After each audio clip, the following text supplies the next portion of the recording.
Hey, welcome in to Sanford Memorial Stadium, where we've got a great one planned for you guys here today between the North All-Stars versus the South All-Stars in the Florida College Summer League. And making up the South All-Stars, the Altamont Springs Scorpions, the Winter Garden Squeeze, the Winter Park Diamond Dogs, and in the North, representing them, the DeLand Suns, the Leesburg Lightning, and the Sanford River Rats. I'm Cody Shook alongside Casey Wright, and we have got a beautiful night here after the Home Run Derby just ended. With a beautiful night. The weather rolled through here around 3 o'clock, and now we're set for baseball. We're set for tonight. Batting is second and playing first base for the Dogs at Wichita State. Number 29, Jacob Caxway. Over the Winter Garden Squeeze had 12 runs in the first round. Wearing number 11, leading the league in hitting from Altamont Springs to UCF center fielder number 11, 10 miles an hour. That ball got catcher. I was honestly not expecting any amount of home runs like that. I think it was 23 to 15 South versus North, and it was incredible. And then Phil was talking about the exit velocities and where the balls were landing.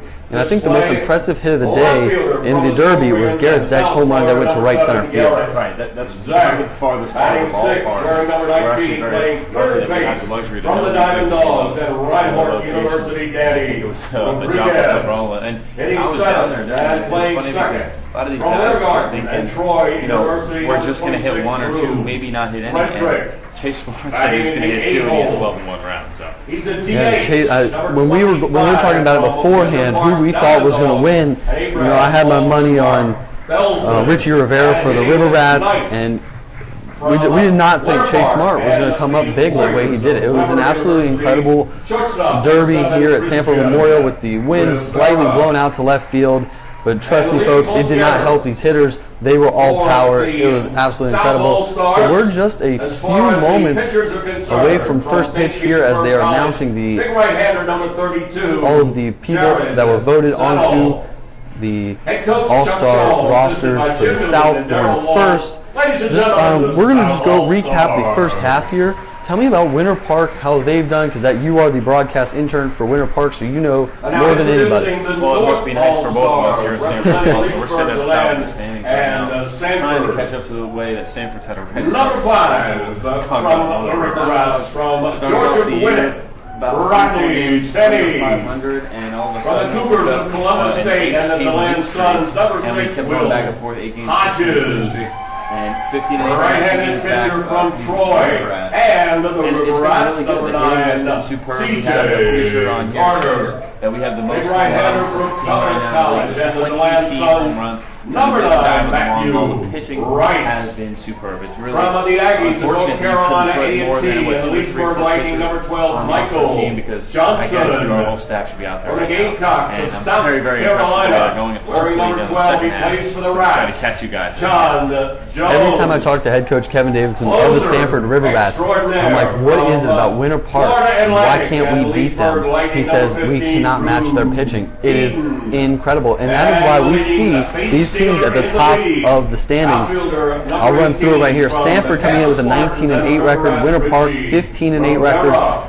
Altamont Springs coming in third place with a 13 record. Leesburg Lightning in fourth place with a 12-12 record. Winter Garden Squeeze coming in fifth place, 10-13, and the DeLand Suns struggling to this point with a 5-20 record. From the Panthers of Florida Tech, the Leesburg Lightning, number 21 right-hander Ryan. There's at least 3 teams right now, like you just mentioned. From Nova, Southeastern, the Sharks. And the Sanford River Rats, number 21 right-hander Roddy Orta. Yeah, just from the Winthrop Eagles. From a month from 2 days ago will be the championship game at Tropicana Field, so there's a lot of games to be played, and these guys are going to be battling it out. And it was a very eventful first half, and that has led us to here in the All-Star game. So many guys are being represented. The Sanford River Rats have the most guys in it with, I think, 11. But there are so many guys that could have been on this roster from multiple teams. Right. And let's roll going to the second half. the unexpected things happen. Let's hope the weather helps us out this time because wearing number the weather 28, wasn't so kind of second in the league in hitting. A lot of doubleheaders, left which isn't a fielder bad from thing. It's always Leesburg nice in to North play 2 Carolina games in one day, Camden. but it also is nice to have one game, stretch the pitching out, Behind the have plate more from people the Rats available and the the next day for Bobcats advance, of St. and Thomas, hopefully that'll number stay 11, Just make sure it doesn't rain every day. Before we really get going here, I just want to say thank you to everybody watching on Facebook Live right now. Please be sure to share it so your friends and family can tune in as well. We will have a great game here between the North All-Stars and the South All-Stars. Each pitcher for the North will get 1 inning apiece here today. For the North, I don't know about the South yet. But these lineups are very good, a lot of firepower, and these pitchers, upper 80s to low 90s for almost all of them. Right, and we're going to see that, with them having 1 to 2 innings, whatever their plan is tonight, you're really going to see them. Number 8, wearing number 4, the center fielder from the land, and Winthrop Matt Mulkey. And batting ninth, playing shortstop from Leesburg, and Western Kentucky, number 14, Kevin Lambert.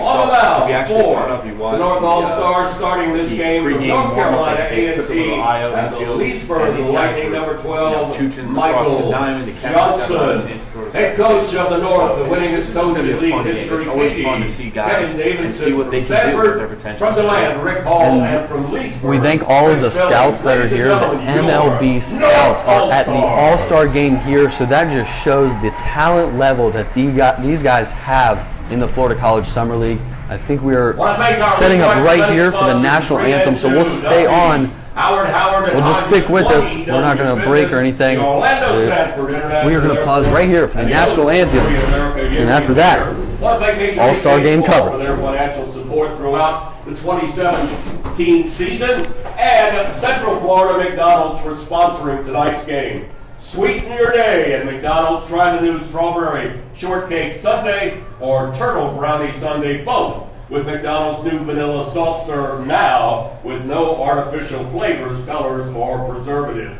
I'm loving it. Don't forget, your ticket stub is good for a free Yingling at Duffy's Sports Grill. We ask that you now please rise, ladies and gentlemen, as we honor America with a moment of silence in honor of our men and women of the armed forces. Somebody singing the anthem? Yes. Where is it? Okay. And now we honor America as Joe Fitzpatrick sings our national anthem.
And we are back here at Sanford Memorial Stadium. I'm Cody Shook alongside Casey Wright, the Winter Park Diamond Dogs broadcast intern. We are bringing you North versus South All-Star game action here. And real quick, do you want to go over the South team starting lineup? Of course. Don't forget to sweeten your day at McDonald's. And here to throw out our first pitch, his son Cody, the big star for the Rats, and will be playing in tonight's game. Ladies and gentlemen, here's Greg Orser. Let's see what you got, Greg. Ray Alejo will bat third from UCF. He'll be in center field. Curveball right in there. Greg Lowe at third. I believe that's. Thank you, Greg, and thank you to McDonald's.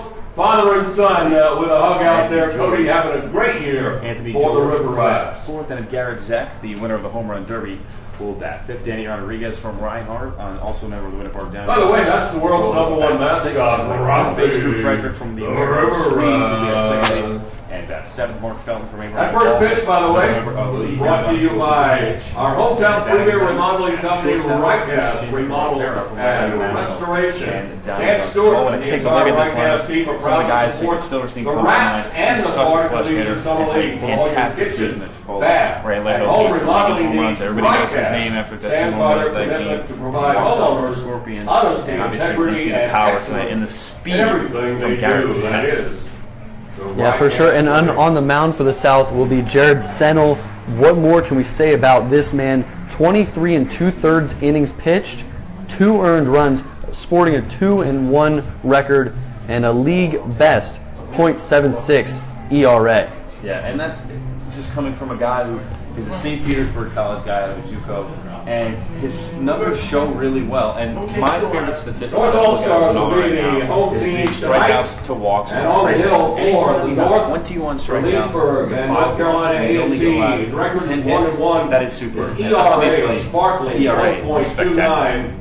28 innings. He's going to throw some strikes today, and we don't know how long he's going to go, but every time he comes here to Sanford and I get to see him, it's a sight to see.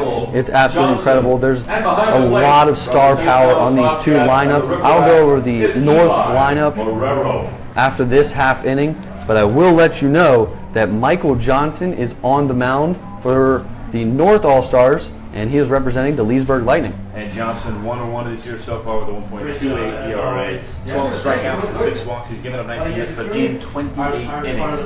And here's a guy who just likes to throw strikes, get outs, get people in the dugout quickly. Tonight, probably just maybe an inning or two, nothing more than that. And I think he'll do a spectacular job. Also, you never know what we're going to see from the defense as well. All these guys out there playing defensively are going to make really, really nice plays and flare their arms. And that's one of my favorite parts of watching defensive baseball, when these guys really use their arms and just show it off the cannon that they have. Michael Johnson pitched here at Sanford Memorial Stadium on June 10th. He got the no decision in that game, as his team got him 3 runs early, but they were unable to hold on to it late. So we are just a few moments away from first pitch here. Just want to say again, thank you to everybody watching on Facebook Live. Please be sure to share it so that more people can tune in throughout this game between the North All-Stars and the South All-Stars.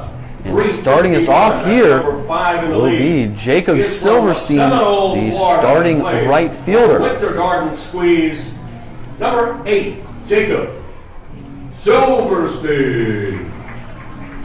And there's no doubt in my mind why Jacob Silverstein is here. He's batting first in the lineup. He's batting .351 overall, of an incredible hitter. He's got 3 doubles this year so far, 5 RBIs, and 7 walks is enough. He came a little bit late because he was in that JUCO National Championship. So his numbers are going to be as high as most, but the .351 average shows. The first pitch of the game swung on and hit to second base. Omar Villeman has got it for the 4-3 putout for out number 1.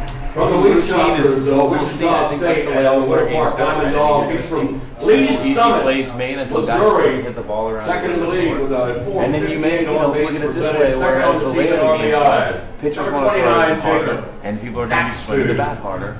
Home runs. I'll let you announce the guy at the plate since that is your player. Well, that is Mr. Catsby from Wichita State, and this guy has just been super this year. As the first pitch pops up, that'll stay in play. Eli Marrero behind the plate for the Sanford River Rats has got it in front of his home dugout for out number 2. So 2 pitches, 2 outs. That's efficiency. And what I was going to say about Catsby, here's a guy who started off his first 6 games joining the Diamond Dogs a little bit late in the season. 6 games straight, and he's kept it going since then. And now coming up to bat, Ray Alejo, the starting center fielder in this one, representing the Altamont Springs Scorpions. He was in the home run derby, came up empty, but he does have pop, and he leads the league in home runs. I think that just happens sometimes. And he's one of the best hitters in the actual game. Home run derby is a home run derby. Here's a guy who loves the gameplay setting. It's just his name, so we'll see how he does today. Swings at the first pitch. So Michael Johnson throwing some strikes, and they're attacking. Yeah, he's going to throw strikes. I would be hard-pressed to tell that these guys are going to try to mess around with pitches. He's just want to get outs. And that pitch is swung on and fouled straight back up against the net, and Alejo's down 0-2. Alejo's got 11 RBIs this season, 13 walks, and 10 stolen bases, which is the number that pops out besides his 4 home runs. Alejo is not a fan of the River Rats. He has done very well against them in the first half. The 0-2 pitch swung on and fouled out of play. The second game of the year, he tied up a ball game in the bottom of the 9th against the Rats, and then came back and won it in the 12th. Ray Alejo, a very phenomenal player and a local kid from UCF. And 73 at bats, and you still have a 356 average. There's just another statistic that just shows why he's in the third 3-hole tonight of the All-Stars. The 0-2 pitch from Johnson swung on and fouled back, and we remain the same 0-2 count here with 2 outs in the top of the first inning with the South All-Stars batting first. And another spectacular crowd here in historic Sanford Memorial Stadium, just like opening night. It's always good to see that. The 0-2 pitch here from Johnson. Strike him out swinging to end the top of the first inning. We head to the bottom of the first, where the North All-Stars are going to try to get on the board first. Michael Johnson. Hey fans, you can use your smartphones tonight to play Micro Fantasy Baseball. Take a look at your program set up at Micro Fantasy app. You can predict each at-bat in real time and compete against other fans. Fun for the whole family and absolutely free to play. Whoever gets the most points every 3 innings wins a prize courtesy of the Florida League. Micro Fantasy Baseball. Predict, watch, and win. Also, foul balls are a tasty treat. Just bring it right up here to the press box and we'll give you a coupon good for free cookie dough at Papa Murphy's. If you get the most foul balls, you'll get a free 1-topping pizza at Papa Murphy's, our foul ball sponsor all summer long. Don't forget, down the lower concourse, we've got some great merchandise, and also we've got a Florida League. Hey, we are back here at Sanford Memorial Stadium, where we've got All-Star game action as we head to the bottom of the first inning with the North All-Stars coming up to bat, and Jared Sennell from the Altamont Springs Scorpions is on the mound. Sennell should just do exactly what Michael Johnson did. Go out there for a 1-2 package. Keep your pitch count low because this game's coming up, and in the near future you don't want to make anything extra. And also you just want to go out there and get your job done. His stats, like you mentioned, only 10 hits in 23 2/3, 21 strikeouts. Pitcher on the hill for the South All-Stars from Altamont Springs and pretty impressive. So we're hoping to see if he can do a 2-1 record, minuscule. Now you can start to tell us on the offensive side of things now with the North All-Stars. And I actually wanted to talk to you about that. What do you think about All-Star game action here? Do you think guys take it a little bit more relaxed? Do you think they take it as seriously as a regular game? I feel like in the beginning of the game, the first 3-4 innings, the guys would get out there, aggressiveness. I think with pro scouts here today, I think they're definitely going to want to show everything they have. I'm not sure they're going to be slacking in front of guys that can pretty much predict their future. Absolutely. And they're on the big stage here. There's a lot of fans. I think this is the most fans I've seen at Sanford Memorial this summer. It's an absolutely incredible atmosphere. And Omar Villeman comes up to bat, the starting second baseman, batted over 400 in the Florida League last year. He's batting just around 300 this year, and he's a sight to see for the Sanford River Rats. When I first saw Villeman last year, incredible numbers. Watches the first pitch for ball 1 outside. Last year he was above the 400 batting average for a majority of the season. Obviously it went down as you start to get more at bats, but he can always swing. Second pitch swung on a hit to shortstop, and it is going to be booted as an E6 to start the bottom of the first inning. Rivera at shortstop just got eaten up by it. North Carolina A&T. Tied for second in the league, hitting .352. And now coming up to bat, leading the league in batting average, .352. Camden Williamson, the starting left fielder representing the Leesburg Lightning. Camden Williamson. Williamson 54 at bats, 19 hits, 6 RBIs, and 14 walks. This guy's very patient at the plate. First pitch in there for strike one looking. And here in a second, would you like to go over the defense for the South, since you get to see them the most? Yeah, we'll start with the third baseman, Danny Rodriguez. Incredible fielding ability, great arm. And Christian Rivera short, the exact same thing as that pitch. Misses low for a ball, want to make it count 1-1. And then first base, Jacob Katz from the Diamond Dogs as well. All these guys field their position really well. Frederick is at second base. Got to see a lot of him this past week when I went to Winter Garden and broadcasted with Kevin. And the catcher, Anthony George, is some defensive catcher. This pitch dropped in there for strike two. And you look at the outfield, Zach has an incredible arm, Silverstein, incredible arm, and Ray Leo, another just incredible speedster out there in center field. Like I said, 10 stolen bases, he can track everything down. The 1-2 pitch here to Williamson, outside high fastball for ball two. And back when they were doing the infield drills in front of the scouts, that's really when you get to see these guys and how they perform. In time games, there's not going to be 7 fly balls to the right fielder in a row, so it's nice to see their abilities. The 2-2 pitch here from Williamson. Runner takes off, and that ball's a hit and run to the second baseman, and he is safe at second. 4-6-3 out at first. But he is out at first on the 4-6-3, but only one out at first base. I was pretty close. I thought Frederick had him. There's the catcher. It was kind tied of for third in the league in home runs, tied for second in the league in RBIs. For the Bobcats of St. Thomas and the Sanford River Rats, number 11, Eli Marrero. But at least they got the one out at first. And coming up to bat now, Eli Marrero, the starting catcher for the North All-Stars. And as I look at the outfield for the South All-Stars, I wonder if they're better at fielding or hitting. These guys are phenomenal athletes all around, but we saw all of them in the home run derby. Right, and the home run derby just shows the power and the bat speed that they have when they got in the pit. The pitcher's not throwing that hard. And that pitch swung on and fouled down the left field line, way out of play. That one lands in the water way over there. Very. That stays straight. Eli Marrero. Now he's coming over to the dugout, going to 4-6-3. I put out at first. change the bat. It looked like he hit it on the inside of it, and although it may not have shattered, it may have actually had a crack, and you don't want to go up there with a bat that's separate. Yeah. Omar Villeman at second base with one out in the bottom of the first inning. Eli Marrero down in the count 0-1 with Sanal on the mound for representing the Altamont Springs Scorpions.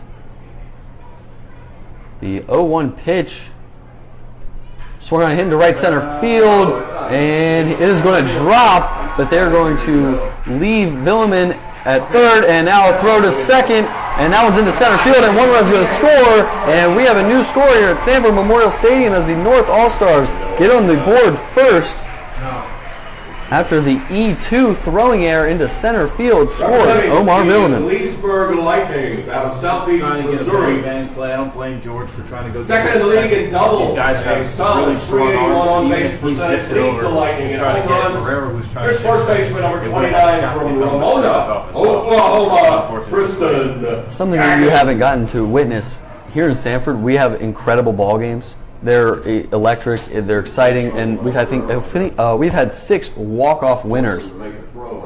And now coming up to bat, Tristan Gagnon from Leesburg, the starting first baseman. And every night that's why we have the home winning streak of, I think, 13 games. I think the ballpark actually brings the action. Right, and 6 walk-off wins, it could be a season total.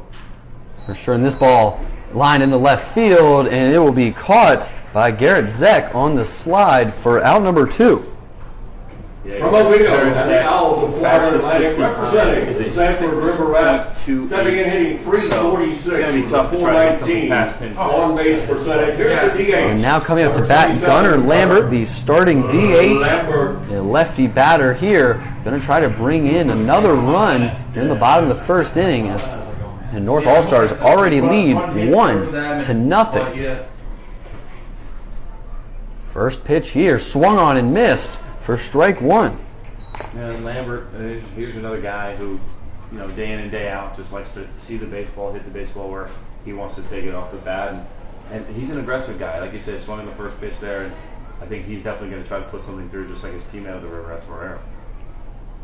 0-1 pitch here in the dirt, misses for ball one. And was there any doubt in your mind when he came up to bat that he was going to swing at the first pitch? Looking at his statistics, and not many people would go and look at strikeouts, but I think strikeouts is always a good thing to look at to see what type of hitter they are. And not necessarily meaning that if you have a lot of strikeouts, you're not going to be successful. His numbers are successful. When you have, a decent amount of strikeouts, your swing rate is probably going to be higher.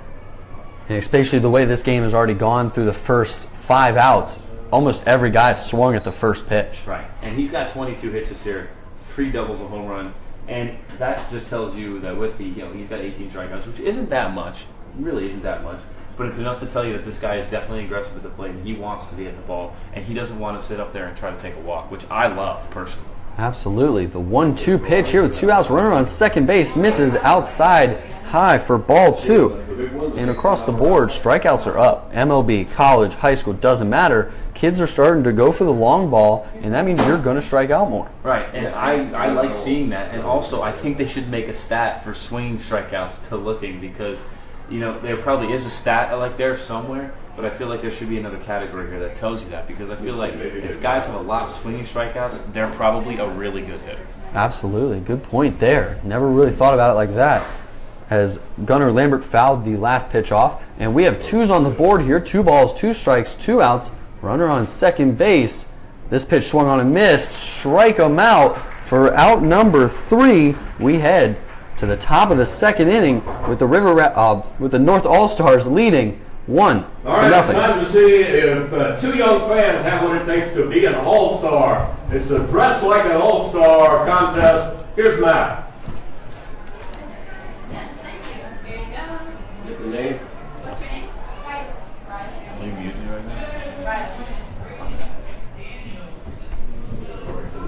Riley. I always want to see that strikeout statistic. Everybody's the same. Riley. That was Riley in the whole place.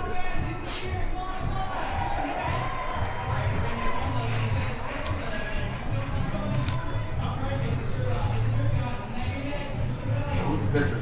New pitcher Nunez, now. 26. 26 is the new pitcher. Okay.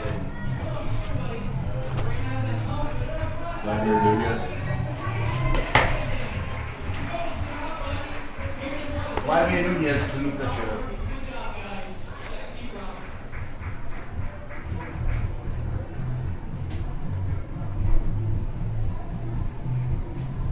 Now pitching for the North All-Stars from Miami, Florida, and the Stetson Hatters representing the Sanford River Rats. 2.19 ERA with a 2-2 record, 24 innings, 22 strikeouts for number 26, Vladimir Nunez.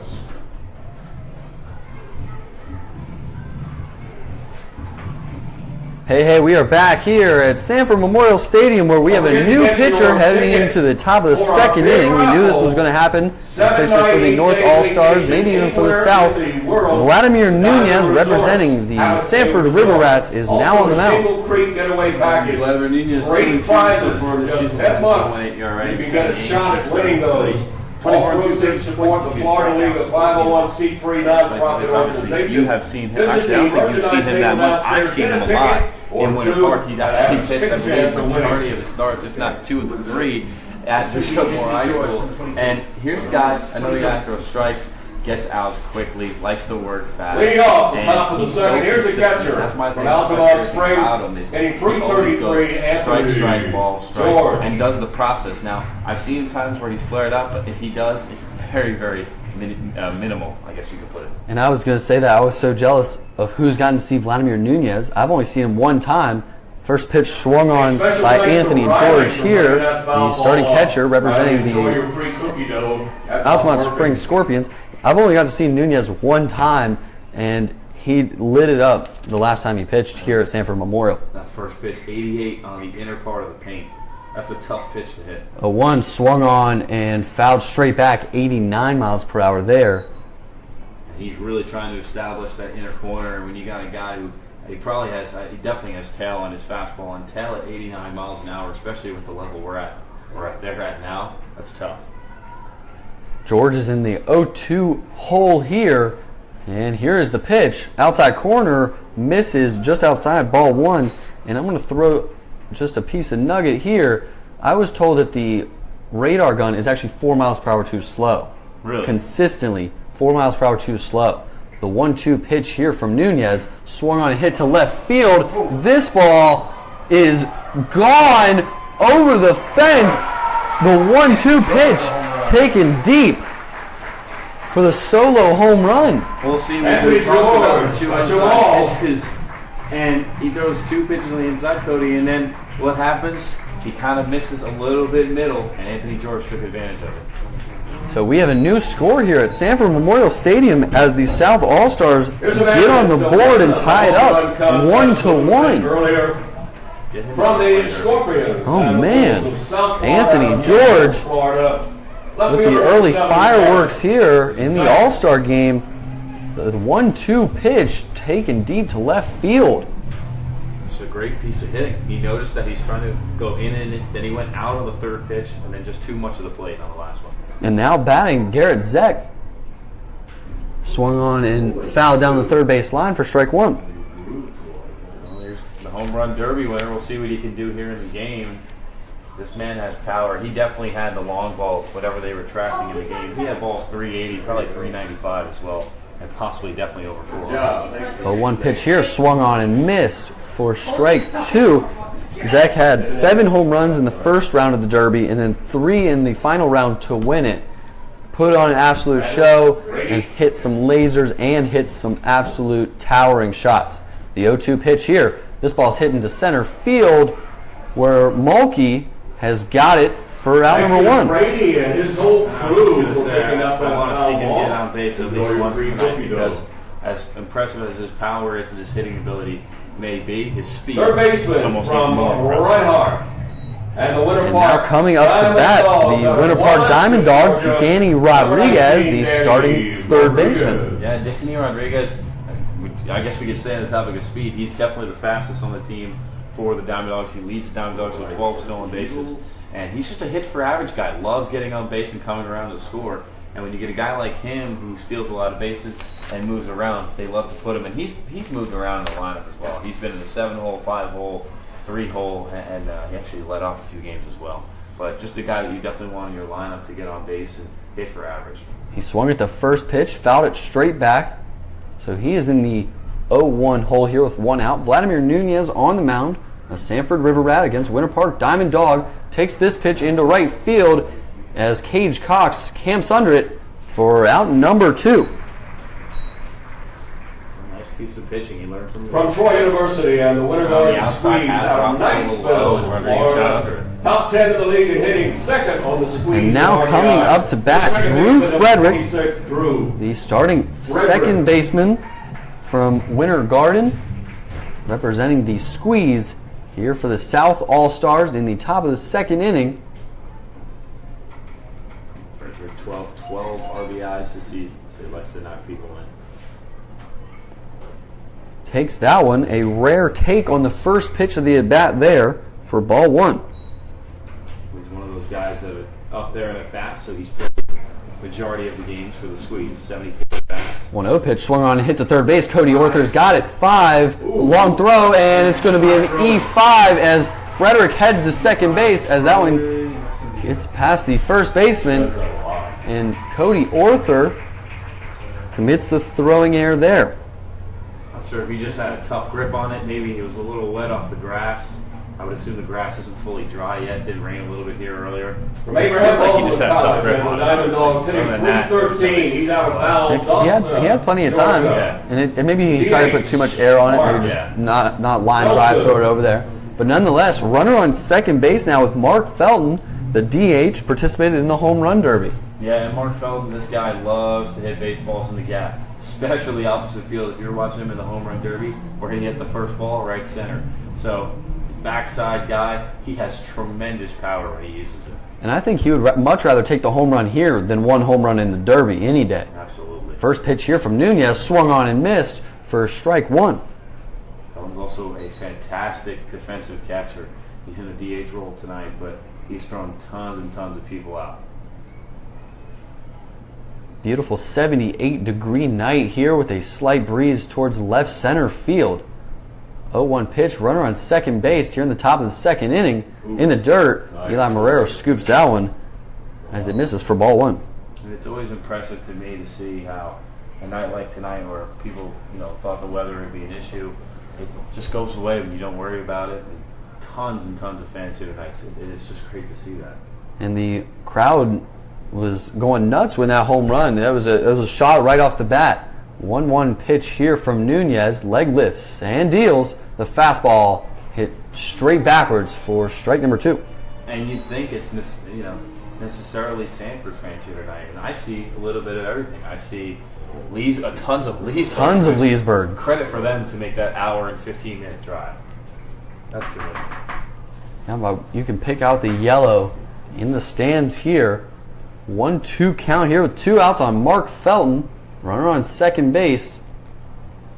Nunez pitch, swung on and hit to Cody Orther at third base. Charges it, got it. Throw over to first. He's got him for the 5-3 put out to end the top of the second inning. But the South All-Stars struck with a solo home run. Stick with us as we head to the bottom of the second inning. Attend some games the rest of the year at your closest Florida League team. Now it's time for us to give away some prizes to our great audience. T-shirts from the Florida League and stress balls from Sprint, but only to those that make a little noise. Let's hear ya.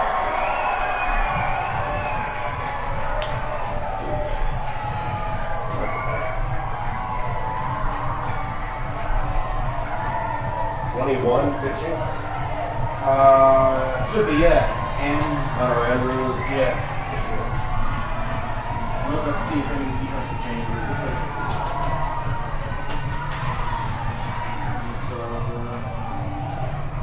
seven switch. Okay. Defensively, we haven't made any switches yet. New pitcher, though, obviously. 21's new pitcher. Hunter Andrews. Special thanks to Sprint, the #1 phone service in the area, for supporting the Florida League this year. Now pitching for the South All-Stars from the Ospreys of North Florida and the Diamond Dogs of Winter Park. He is from Jacksonville, Florida. He has a Hey, we are back here at Sanford Memorial Stadium. I'm Cody Shook alongside Casey Wright as we are calling a great ball game here as we head to the bottom of the second inning. We've got a new pitcher. I'm going to let you announce him because it is your player. Mr. Andrews. University of North Florida, also a Jacksonville native. He stands at 6'5", throws a nasty slider. And his results this season, he was superb in the first half. Couldn't ask for any better. 4-0 record, 1.63 ERA is great. In 6 games, he started 4 of them, 22 innings, 26 strikeouts, and only 10 walks and 10 hits. And I'll tell you what, when you have a guy go out there like him at a 6'5" stature, you never know what you're going to get. He has great arm action, has a great release point, and that's really why his slider is so filthy. Like you mentioned, his ERA, lands him in the number 5 spot in the league for ERA. So this guy, I can't wait to see him as he comes up. And the first batter he will face Cody Orther, Mr. Singles, the man with the best name on the field every time he steps onto it. Maybe I'm a little biased, but Cody Orther, the starting third baseman, comes up here. And the first pitch, he will take it for strike 1. Andrews also the league leader, in wins at 4. With that win record of 4-0. The 0-1 pitch here, swung on and hit to shortstop where Rivera has got it on the charge, and the throw over, 6-3 put out for out number 1 in the bottom of the second inning. But there's something I'll never get tired of. It's watching him field the ball and throw that cannon of an arm Rivera has. Just so smooth at shortstop. Every time an all-star game happens, you see so much star power, and as we go through these stats and everything, and it's incredible to see because every guy is so deserving, and there's even more guys that are deserving that aren't here. But these guys are absolutely phenomenal athletes. As Cage Cox, the right fielder, steps up, takes that one for strike 1. Cage Cox, a lefty batter here, representing the Leesburg Lightning. The 0-1 pitch. Swung on a hit to left field, and Zek is just going to sit under that one and puts his glove up for round number 2. Routine, and we'll be From back and Winthrop forth. University It's not cool in that South we Carolina, had the number routine 6 plays, in the league, had some hitting mistakes a over robust already got 342. one He's home from run, Greenwood, South Carolina. It's kind of unfortunate, but also amazing to show that when you come out there to pitch, like Andrews, 2 quick outs. And now, I mean, if you only get 1 inning and you just shut the all-star team down, don't you want to keep going? Like that competitive nature. And now coming up to bat, Matt Mulkey, the starting center fielder, representing the DeLand Suns. I think these guys would love to get another inning, but they understand it's an all-star game, and they know the format and other guys got to pitch as well. Absolutely. 0-1 pitch here, swung on and fouled straight back and out of the stadium behind us. I think pitchers know too that they would love to get another inning. I think it's the hitters that say they go 0 for 2 in all-star game. They're the ones that definitely want another at bat, and just to keep rolling around. 0-2 count already here with 2 outs in the bottom of the 2nd inning. Misses there, 90 miles per hour up in the zone for ball 1. And Connor Andrews will run it up there. Plays at Division I UNF in a really, really tough conference. The 1-2 pitch here drops in. Is that the nasty slider you were talking about? That is a nasty slider. And here's an example, just so you guys folks know how nasty this is. He just threw a 90 miles an hour fastball, came back with a 73 slider. That's tough. That pitch differential is incredible. The 2-2 pitch swung on and fouled out of play. So we remain the same 2-2 count here, and that puts 2s on the board. 2 balls, 2 strikes, 2 outs. Bottom of the 2nd inning. We're all tied up 1-1 here with Matt Mulkey at the plate. I talked to him about that slider. He said, I have a hard one, which is more of a cutter, and then the 73 one, which is in between a slider and a curveball, but he likes to call it a slider. 2-2 pitch. Another one fouled back, so a great at bat here by Mulkey to stay alive on the hard-throwing Andrews. And Andrews, he's mixing speeds right now. He goes 90 miles an hour. Before that pitch, he threw 83, which I'm assuming was a nice change on the outside part of the plate. Comes back with an 88 fastball, kind of a little bit middle in, and I think he knows the situation here. He only has to do 1 inning, so he can have tons of different displays of his plan right now to each batter. And every time a pitcher steps on the mound, they're trying to represent themselves for all of these scouts that are behind home plate. Right. And there you go again, 88 fastball, 74. That one looked more like a curveball in the outer half, breaking away. Just a great sequence right now from him. I'll tell you what, they're battling at home plate right now. 2-2 pitch on its way. Strike him out, swinging for out number 3. We head to the top of the 3rd inning. Still tied up 1-1. Stick with us for more All-Star Game action here at Sanford Memorial Stadium. Got some hungry fans down there, Maddie and Valentina. And let's set it down on the field. And here's Matt.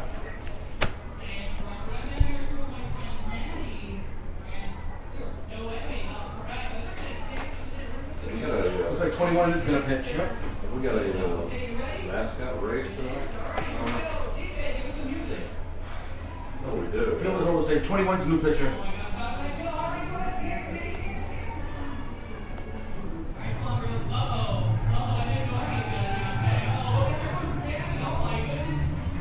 It is the winner.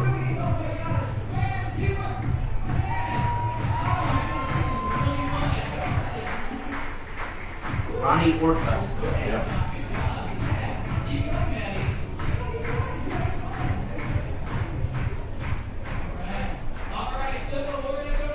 Leading off for the Should be Christine Rivera.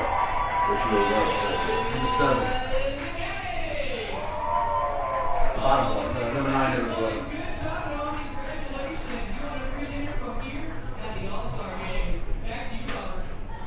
Maddie and Valentina, you're both winners. Great job. Thank you, Matt. Thank you, Rafi. And enjoy your prize. Ronnie Orca. Now pitching for the North All-Stars, representing last year's national champ Nova Southeastern Sharks and the Sanford River Rats, 2-0 record in 21 innings, 23 strikeouts, Hey, we are back here at Sanford Memorial Stadium where we've got all-star game action heading to the top of the third inning. I just want to say thank you to everybody watching on Facebook Live right now. If you could please just share it so that more and more people can watch, like your friends and family, I'd greatly appreciate it. I'm Cody Shook alongside Casey Wright, the Winter Park Diamond Dogs broadcast intern, and we have a new pitcher on the mound, Ronnie Orta, representing the Sanford Riverettes, the third new pitcher for the North All-Stars, and he's going to come up against Christian Rivera, the starting shortstop. From Lake Wales, Florida, shortstop, number 7, Christian Side hitter. He's having a phenomenal year, and for his spot in the 9-hole, he's that guy that you need to flip the lineup over and over again. And for a 9-hole hitter, listen to this, 318, he has, what does that say right there? 14 runs, 21 hits, 2 home runs, and 11 RBIs. And that's the 9-hole hitter for the Diamond Dogs. Ronnie Orta on the mound for the Rats. This pitch swung on a hit into right center field, and he's going to be heading for extra bases as he rounds first base hard, and he will have a double easily to lead off the top of the third inning. And I love that. You know, this is a guy who plays at Weber International. He works harder than anybody else on this field, and that's just from what I've seen. His entire family's here tonight at the game. I think that's also very cool to see that. Leadoff hitter, 441 on base He's done now. He wants to go home. That's his hit. 1 for 1, call it a day. And now coming up to bat, Jacob Silverstein. Grounded to the second baseman to start the game. That was Omar Villeman. Recorded that out. Silverstein from the left side going up against the right-handed thrower, Ronnie Orta. First pitch here. Upstairs misses for ball 1. Kind of a cool matchup right now. Orta won the Division II National Championship in 2016 with the Nova Southeastern Sharks, and Silverstein just won the 2017 JUCO National Championship at Chipola. So these guys both got rings in their respective colleges. Some champions on the field today. 1-0 count here. Swung on and missed for strike 1. Looked like Silverstein was putting a lot into that one. I'm sure Silverstein and a lot of these hitters today want to do exactly what Rivera just did. Try to get it in the gap, get a nice piece on it, get a solid piece of contact. And you never know, just like what happened with Anthony George, where it's going to end up. Could be over the fence. The 1-1 pitch here with a runner on second base. Swung on and fouled out of play up against the net behind home plate for strike 2. Watch out for the beer. It almost hit the 2 kegs we got over here. Dangling beer. Don't want League sponsors. to hurt those. Orta comes into this with 21 in the third innings pitched, a 3.38 ERA, and a 2-0 record. So Orta gives him a chance to win every time he's on the mound for the River Rats. The 1-2 pitch here gets away from Marrero, but not far enough to advance the runner to third. You know, my favorite statistic for pitchers, that strikeouts to walk ratio is a spectacular one. 137. So he's going to throw some strikes, not going to give away too many free passes. And Silverstein here, 2-2 count in the top of the third inning with a runner on second base after the leadoff double by Rivera. The 2-2 pitch here in the dirt again.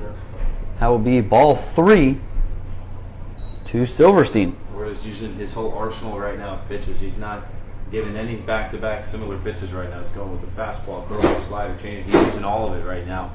And, you know, I get that, you know, because he's probably just going to get 1 inning right now. But you never want to show too many things too early because that's really going to show the rest of the hitters, okay, I know he's got how's this, how's that. And then they look for it with the sequences. Absolutely, and also moving forward in the season, these guys, you know, you pick up different things, you talk about different things, and you still have to see these guys for another month. The 3-2 pitch here from Orta in the dirt misses, ball 4. So Silverstein will take the free 90 jog down to first base. Very uncharacteristic of Orta. Like I said, only 7 458 slugging percentage, second in the league. He does very often. From the Diamond Dogs, first baseman number 29, Jacob. Like you said, Jacob Catsby, the starting first baseman, comes up to bat. The lefty batter going up against the righty thrower in Orta.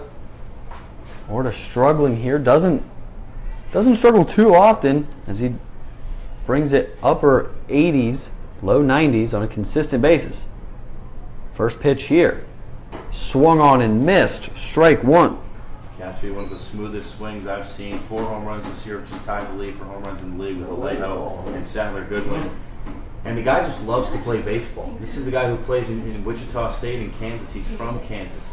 He loves the game because out there, that's all there is. The 0-1 pitch here, swung on and fouled straight back. I love the aggressiveness these hitters are taking.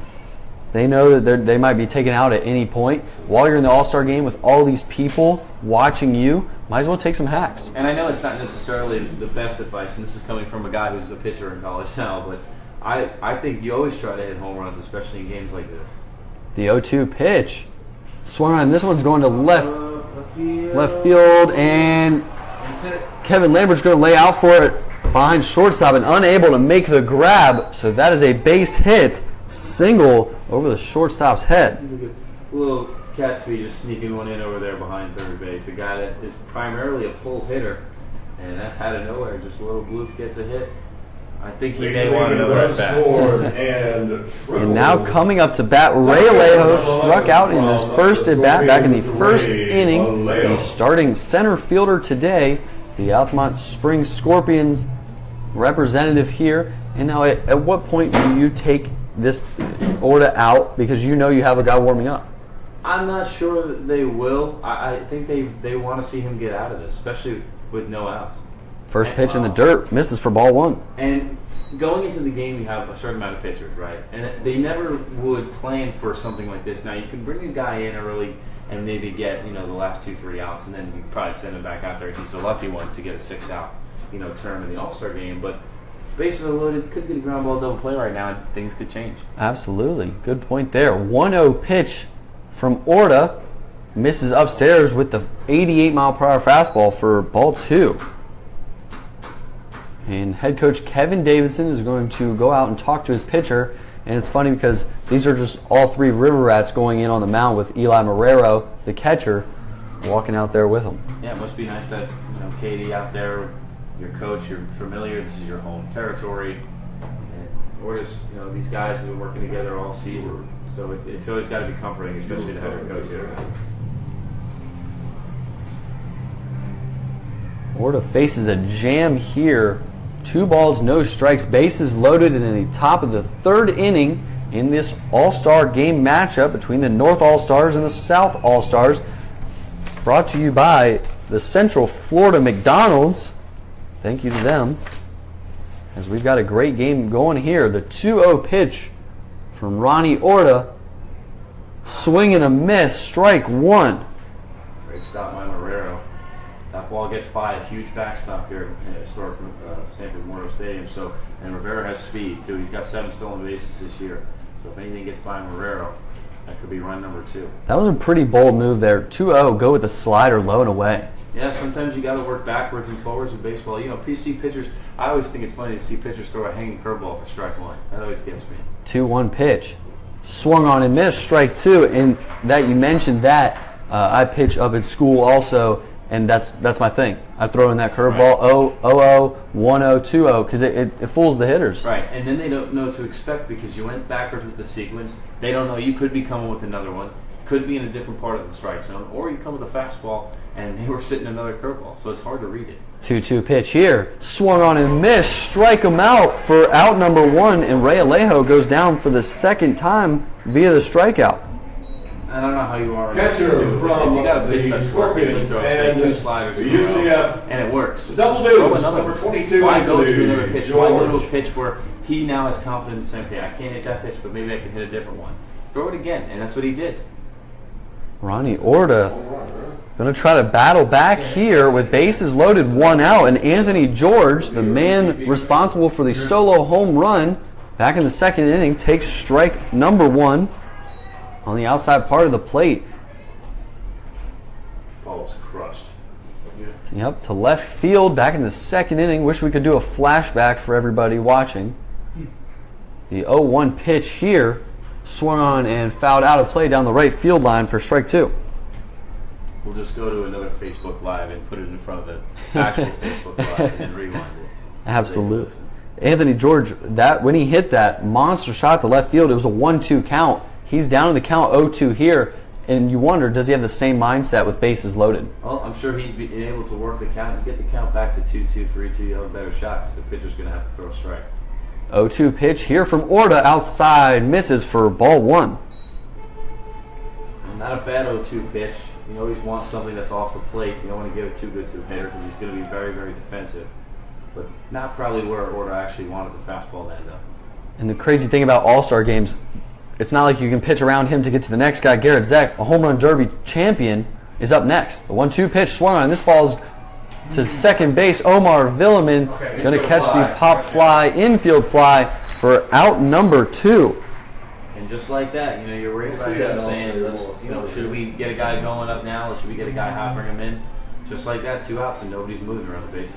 And that just shows the mental toughness that these guys, these college athletes have in the Florida College Summer League. D1, D2, D3, and junior college kids come from around the nation to play here in Central Florida, and they play every day, and they come out to the ballpark, and they put up numbers on a nightly basis. Right. And I still want to see Zach run around the base path right now. I'm sorry I'm being selfish. Just really want to see this guy hit it in the gap and see how fast he can get to second base or third base. That would be a sight to see, as you mentioned, how fast he is. The first pitch to Zach, curveball in there for strike 1, as he's working behind on the hitters like you just mentioned. Yeah. And this is a guy who, we'll try to see if he can hit some in the right, center, or left.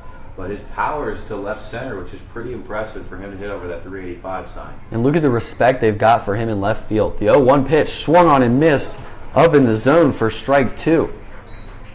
Camden Williamson is on the wall. Yeah, and I think that has to do with 2 outs, because if he hits that ball in front of Williamson, they're probably going to score a run. If he hits it over Williamson, that's an RBI, a 2 RBI single or double.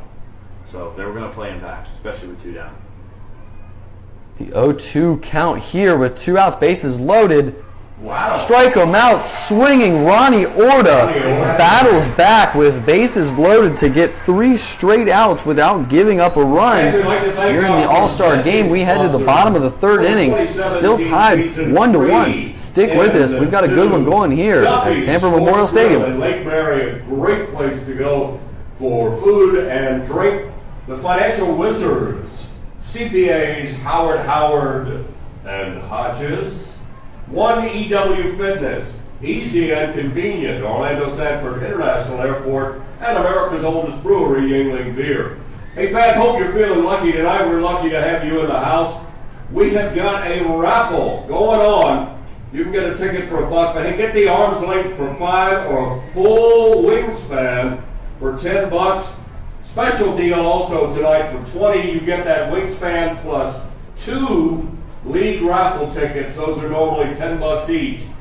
The league raffle, which of course has the 7-night, 8-day excursion anywhere in the country in Diamond Resorts, that'll be drawn in the championship game. We'll draw these winners tonight in the 6th inning. A $100 gift card from the Apple Store, $50 gift card from Duffy's Sports Grill, 3 rounds of golf at Dub's Dread, $25 gift cards from Duffy's, gift certificates from Topper's Creamery, $25 gift card from Smoky Bones, pizzas from Papa Murphy's, a signed baseball from the old knuckleballer from Florida Tech and the Red Sox, Tim Wakefield.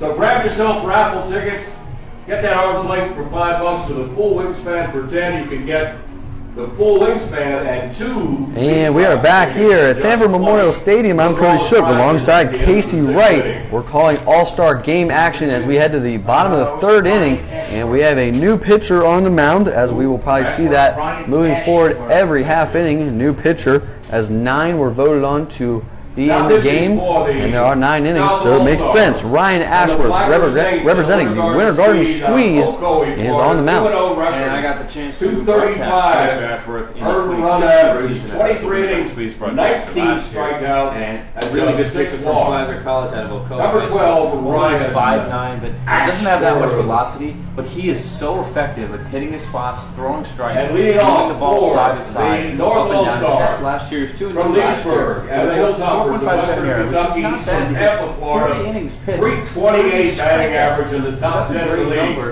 And Shortstop this year, number 14, he's Kevin 2.34. Lemberg. In 4 games started, 23 innings pitched, 19 strikeouts already. and 6 walks. So that's not a lot, and he'll be effective in this 1 inning.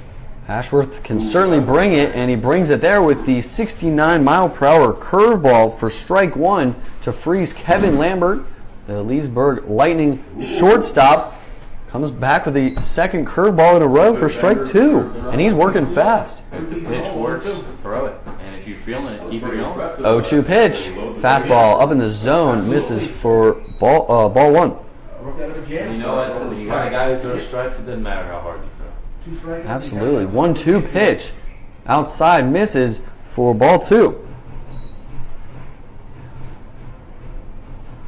Kevin Lambert, a very good hitter for the Leesburg Lightning. 2-2 pitch. Outside misses for ball 3. And it looks like Ashworth right now is going fastball. He went slider, fastball. And then he went a couple more fastballs, and then he went slider again. So he's only working with 2 pitches right now. We'll see if he comes back with maybe a 3-2 changeup. 3-2 pitch in the dirt, 84 miles per hour for the leadoff walk to Kevin Lambert after he got up on him 0-2. Yeah, he was just trying to stay on the outer half of the plate, and looks like he just missed a 2 outside and low. Second baseman, definitely something he can come back from. Oh, absolutely. His first 2 pitches were And now coming up to bat, Omar Villeman, the starting second baseman, representing the Sanford River Rats in his home ballpark here. Got on in the first inning and scored the only run for the North All-Stars. Takes this one for strike 1. Got on by way of the East 6 back in the first inning. So Ashworth loves that right side of the plate. Went outside on Lambert, now he's going inside on Villeman. And Villeman's going to swing at this one and foul it straight back for strike 2. When Villeman comes up to bat, he's mostly a guy that's going to poke it into left field. Very good contact hitter, and he's got some wheels to beat things out. Big contact hitter, you hit the nail on the head right 0-2 pitch, contact swing to shortstop, 6-4, and unable to make the 3, but nonetheless 1 out as they're able to get the lead runner. Nice little bang play. Just Villeman too fast for them to make the turn. It was actually a pretty tough play for Rodriguez to make. He handled it. Left fielder, 919 on base plus. Just want to say thank you to everybody watching on Facebook Live. You're watching All-Star Game action. I appreciate all the likes, all the comments. I'm very grateful that I can bring the game to all of you. If you could just please share it so your friends and family can watch along with us. Now batting, Camden Williamson watches this one for ball 1. It is a tie ball game here in the bottom of the 3rd inning, 1-1. The North All-Stars only have 1 hit so far. Second time around in the lineup, so we'll see what these guys can do and possibly their last at bat of the game. Pickoff move to first base, slides in by Villeman, but nothing happened.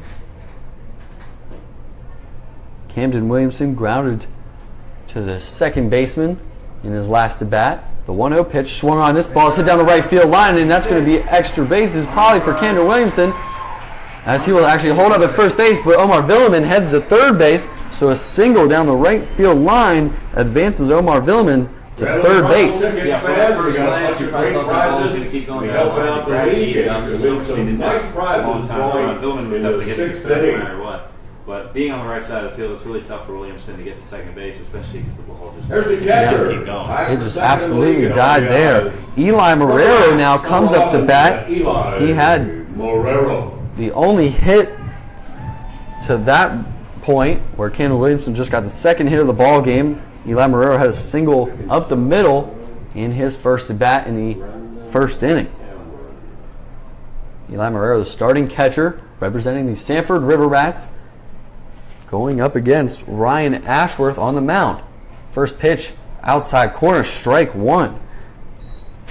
Ashworth is going to have to use his craftiness here. He's going to have to keep moving pitches in and out.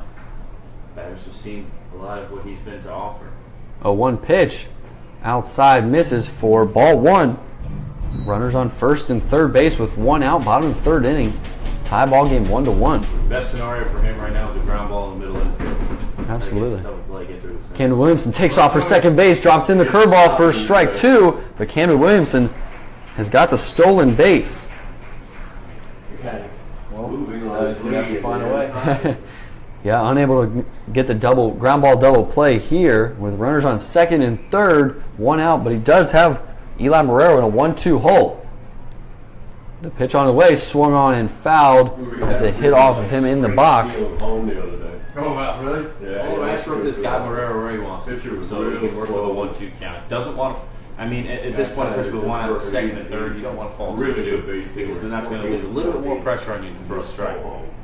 And you don't want to lay anything up too pretty here, so you're still trying to paint those corners and hit the low part of the zone. 1-2 pitch. Off speed, hits it to second base. Villeman's going to score from third base. So that'll be the fielder's choice as Eli Marrero drives in the second run of the game, and we have a new score here at Sanford Memorial Stadium as the North All-Stars lead now 2-1. Cleanup hitter, first Villeman scored both baseman runs today. from Southeast Missouri. Yeah, it's crazy because he's 0 for 2. 29, And sometimes that's how it's drawn up. Gagan. And now Tristan Gagin, the first baseman from the Leesburg Lightning, comes up to bat. Popped up to left field in his first at bat. Has a runner on third base. Watch this one for ball 1. Dagging 14 hits so far this season. He's doing well. And it's a guy that, when you look down the lineup, 16 walks. So patience is there. Hits for average and walks. Incredible. Takes this one for strike 1. His teammate just 90 feet away on third base. Camden Williamson moved up on the last hit by Eli Marrero. The 1-1 pitch here. Ooh. Off speed, drops it in there for strike 2. You mentioned it, Ashworth. He's gonna bring the off speed stuff, and hopefully he doesn't stray away from that. The 1-2 pitch here, same pitch, little lower in the dirt, misses for ball 2. When you don't have a fastball at 88 or 89 and you can possibly blow by hitters, the idea is to fool them about throwing a fastball, because then you have them thinking breaking ball, breaking ball, breaking ball, and then when you throw an 82, 83 fastball, they won't catch up to it. The 2-2 pitch swung on and hit down the right field line. Will it stay fair? It will not, as it lands just foul down the right field line. Silverstein wasn't far off from catching that. He slowed down a little bit as he got towards the line because he knew it was going to go foul. But he came close to making that play. Very speedy outfield for the South All-Stars. But Gagin has to walk all the way back as we have a 2-2 count here with 2 outs in the bottom of the third inning. Camden Williamson on third base.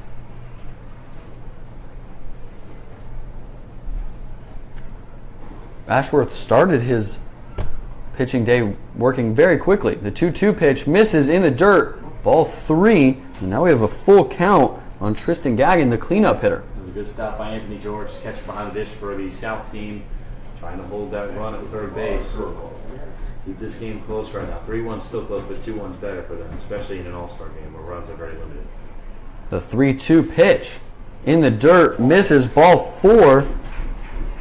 And you just said something. The runs are limited because of the quality of pitching on the mound. Right. Absolutely. And I think in any game, in any sport, it's tough to say if it's going to be a high or low scoring game. In my opinion, baseball games are always pretty good. I would say a majority of them. Now, don't quote me, every single one, but I would say majority are 4-3 score lines sometimes. And now Gunnar Lambert, the DH, comes up first and third. Watches this one for strike 1. And the way the Florida League's going this summer, I wouldn't be surprised if extra innings were meant to happen tonight. You know what I'm saying? I know. Well, Calling it happens early. every game I broadcast. I think it's just my negative. 0-1 pitch. Outside corner in there for strike 2. But since it's an all-star game, I'm not sure if they do extra Probably innings. not. They wouldn't have pitching for it, so no, it would just be a tie. I'll tell you what, man, every visiting ballpark I broadcast that just happens. I had to tell you now. The 0-2 pitch.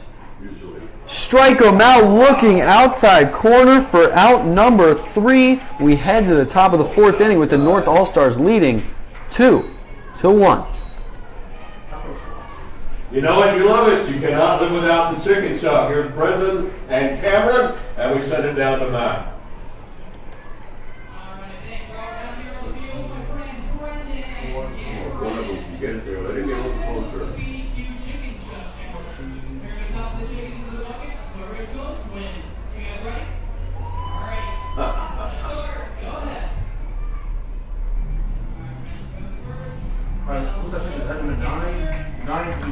Oh, look at that. Wow. They're actually throwing it correctly. Most kids don't. Oh. Most kids try to grab. What's his name? Ritz, number 9? Yeah, they're kind of right in the middle. Oh. For the win. Ooh. For the win, the walk-off. Yes!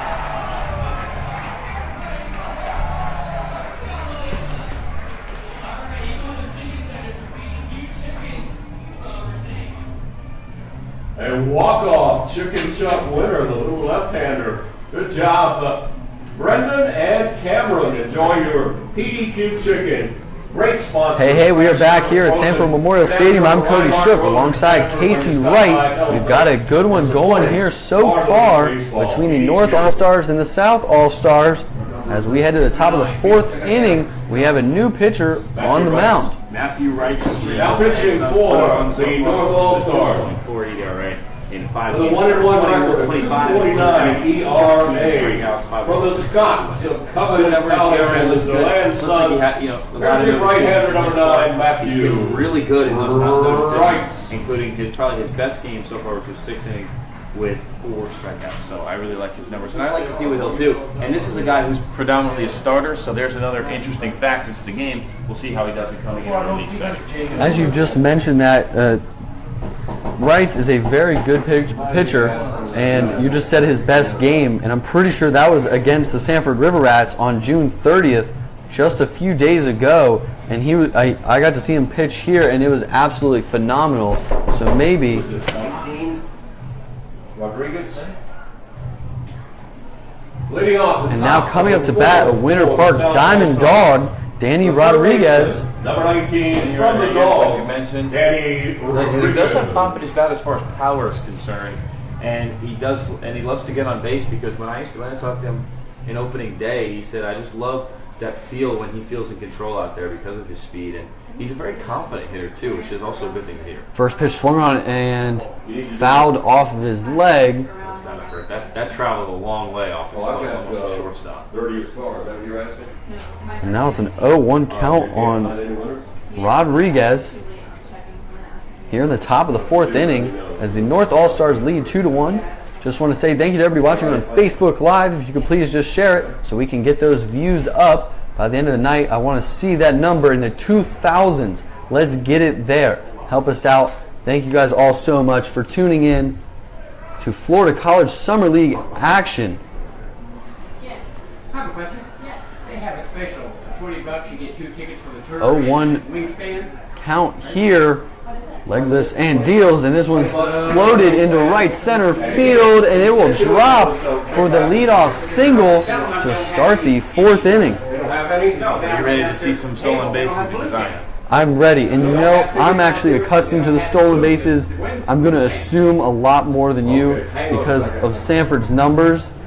Sanford has 86 stolen bases compared to Winter Park 26. Yeah, and I would say about half of that comes from Danny Rodriguez, and the other half from Brandon White and Christian Rivera, who Brandon White we'll see on a little bit later on, and Christian Rivera we'll see a little bit. But you can already see Danny Rodriguez taking his walk already. I mean, he's about to go. Yeah, absolutely. Drew Frederick is now coming up to bat, and now the music is still running. I don't deal with that, but I appreciate you knowing that. Typical. Drew Frederick got on by way of the E5 back in the 2nd inning. Unable to get a good lead there as he had to go back. Swing and a miss for strike 1. About the $20 deal. Winter Park, a very good team, 269 team batting average. Absolutely incredible. I'm just staring at that. I'm so focused on Danny Rodriguez. He takes off. This pitch swung on and hit into left center field, and he's going to head to third base, and he is so fast. Oh, my. In there to third base easily for Danny Rodriguez as Drew Frederick has the single here in the top of the 4th inning. He was not even going full speed. And when you watch that man run full speed, especially stolen bases, I've seen a lot of catches this year. Let's just say not even a attempt for us. That would have been a really cool one to see with Eli Marrero, a guy with an absolute cannon. His dad was a former big leaguer. That would have been a good matchup to see. Wish we would have got to see it, but We have first and third now with Mark Felton, the DH, grounded out to third base in his last at bat in the second inning, with Matthew Wright on the mound. Mark Felton from Abraham Baldwin. Having a good season. We're still waiting on his first home run of the season goes. We know we had him in the home run derby, but batting practice, a lot of the balls go over that big left fence porch at Bishop Moore. He's got power in him. First pitch here drops in the curveball for strike one on Felton. A typical starting pitcher working backwards, and I think that's what we're going to see more of, especially from a guy who's pretending like he started probably the first 3 innings and he's coming in a fourth inning setting. I think that's what starters have to think about when they come in for their relief appearances. Absolutely. 0-1 pitch swung on and missed, and that one 64 miles per hour, if I read that correctly. Wow. I saw 59 miles an hour eephus pitch in the major leagues the other day, so I think that's the way the world is trending. To have that hard, sharp fastball, good cutting slider, and a curveball that dances and makes you really confused. 0-2 pitch on its way here. Same pitch, same result. Swing and a miss. Strikeout for out number one. And even though it said 65, like you said, the miles per hour here may be a little bit adjusted, whether it's up or down. Shortstop from the end the result of the Dogs. break. It's Number not out of 7, hand because Christian the batter's going to go the most Rivera. of the pitcher. So he's going to go a little bit quicker than the pitch is going to be. Then you have the pitch break at the last second. And you swing and miss. That's just what happens. It's baseball. Aggressive at-bat there by Mark Felton. Brings up Christian Rivera, the starting shortstop, the lefty batter with first and third, 1 out. Pitch from Wright. Misses for ball 1. Christian Rivera had that big hit to right center last time, so in a dire situation to try to tie it up here early in this one and keep the game at a steady pace and keep them in it. Wright's 1-0 pitch. Outside misses for ball 2.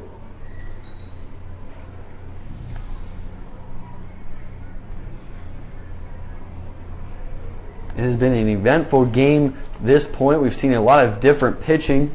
We might start to see some subs come in for fielders here after the 4th and 5th innings. The 2-0 pitch.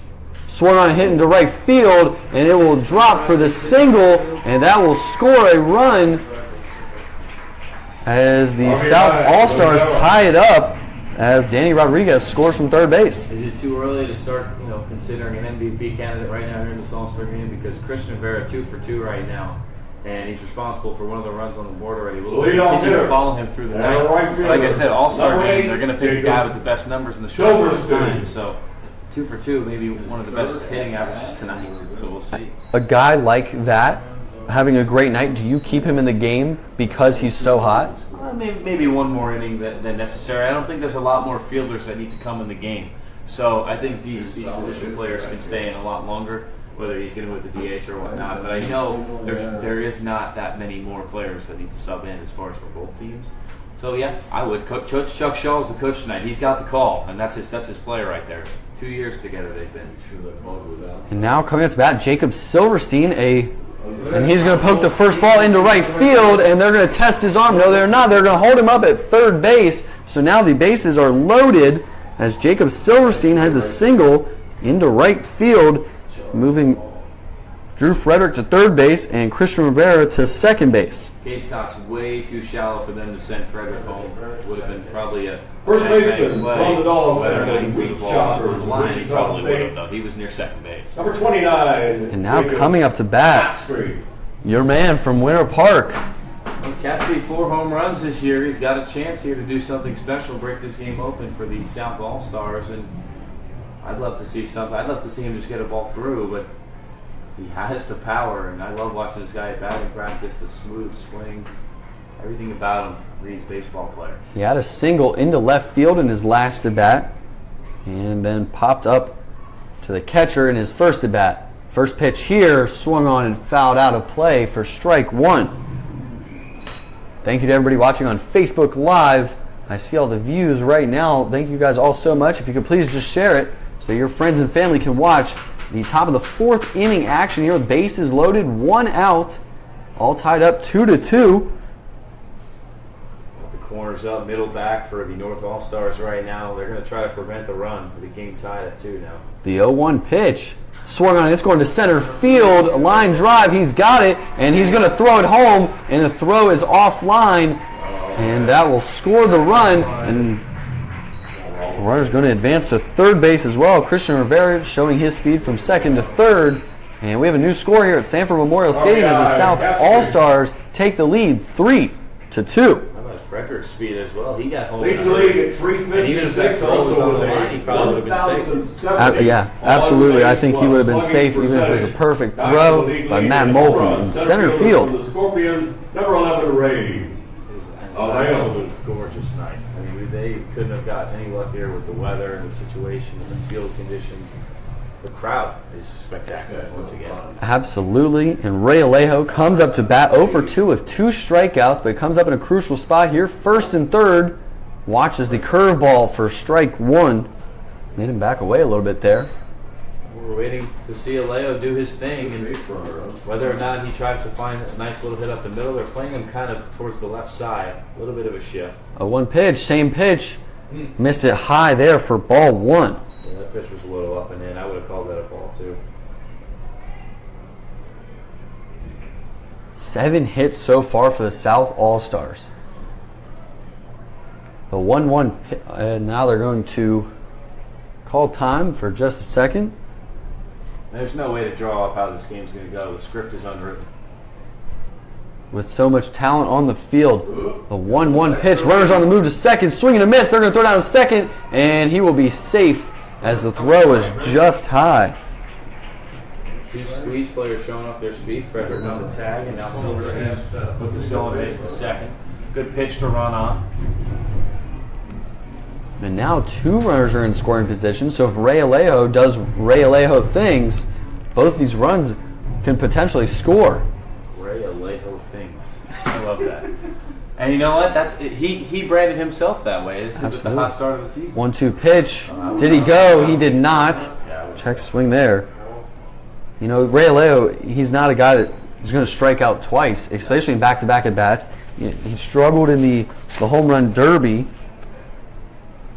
So I just feel like he's gonna turn it around, or maybe something's actually going wrong, maybe something with this swing right now, and that's what's causing these troubles at the plate. 2's on the board here, 2 balls, 2 strikes, 2 outs. Curveball misses for ball 3. Framed it pretty good, but it was outside. I think Alejo is just an aggressive guy. 4 home runs this year, 26 hits, 11 RBIs, 13 walks. He's a guy that likes to swing the bat, and sometimes strikeouts are going to happen. Absolutely. The 3-2 pitch here from Wrights. Curveball misses for ball 4. And Wrights just stood there like, where did that miss? Yeah, both pitches were kind of missed in different areas. The first one missed a little outside. That was a good job from Herrera putting it in a better part of the plate after the pitch. That one looked a little inside. I'm not sure the height was the issue, but it came a little inside, didn't break enough for because he was trying to throw there. And Alejo had a good read on it. Now coming up to bat, Anthony George, the man responsible for the first run of the game for the South All-Stars with a solo home run to left field, comes up now with bases loaded, 2 outs, swings the first pitch, and it's going to go to Kevin Lambert for the 6-4 putout to end the top of the 4th. So we head to the bottom of the 4th where the North All-Stars are down by 1 run. Stick with us. We've got a good one going here in All-Star game action. Fans, may I have your attention, please? Will the owner of a Burgundy Honda Pilot,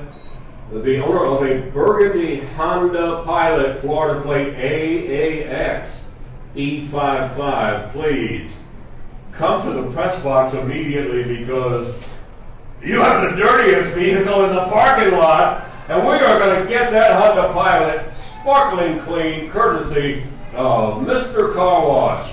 Mr. Car Wash, 2 locations here in the Sanford area. Ask them about their unlimited wash club. It is a great deal. So if you're the owner of that Burgundy Honda Pilot, come on up. We've got a free Mr. Car Wash just for you. You got a winner for that computer game? It's no. No. I'll check for the next round, but it disappeared. So I asked people about it, but no one answered. Who is this? Leading off should be Cody Orther, third baseman. No, who's the pitcher? Oh! Vanderwide. Oh, yeah, Vanderbilt, number 8. Vanderwide? Yeah. Yep. He's a Scorpion, I know him. Now pitching for the South All-Stars from the Spartans of South Carolina Upstate and the Scorpions of Altamont Spring. Sparkling 123 ERA, 29 and the third innings, giving up just 17 hits. The league hitting only 165 against Longwood product, number 8, Trey Vanderwood.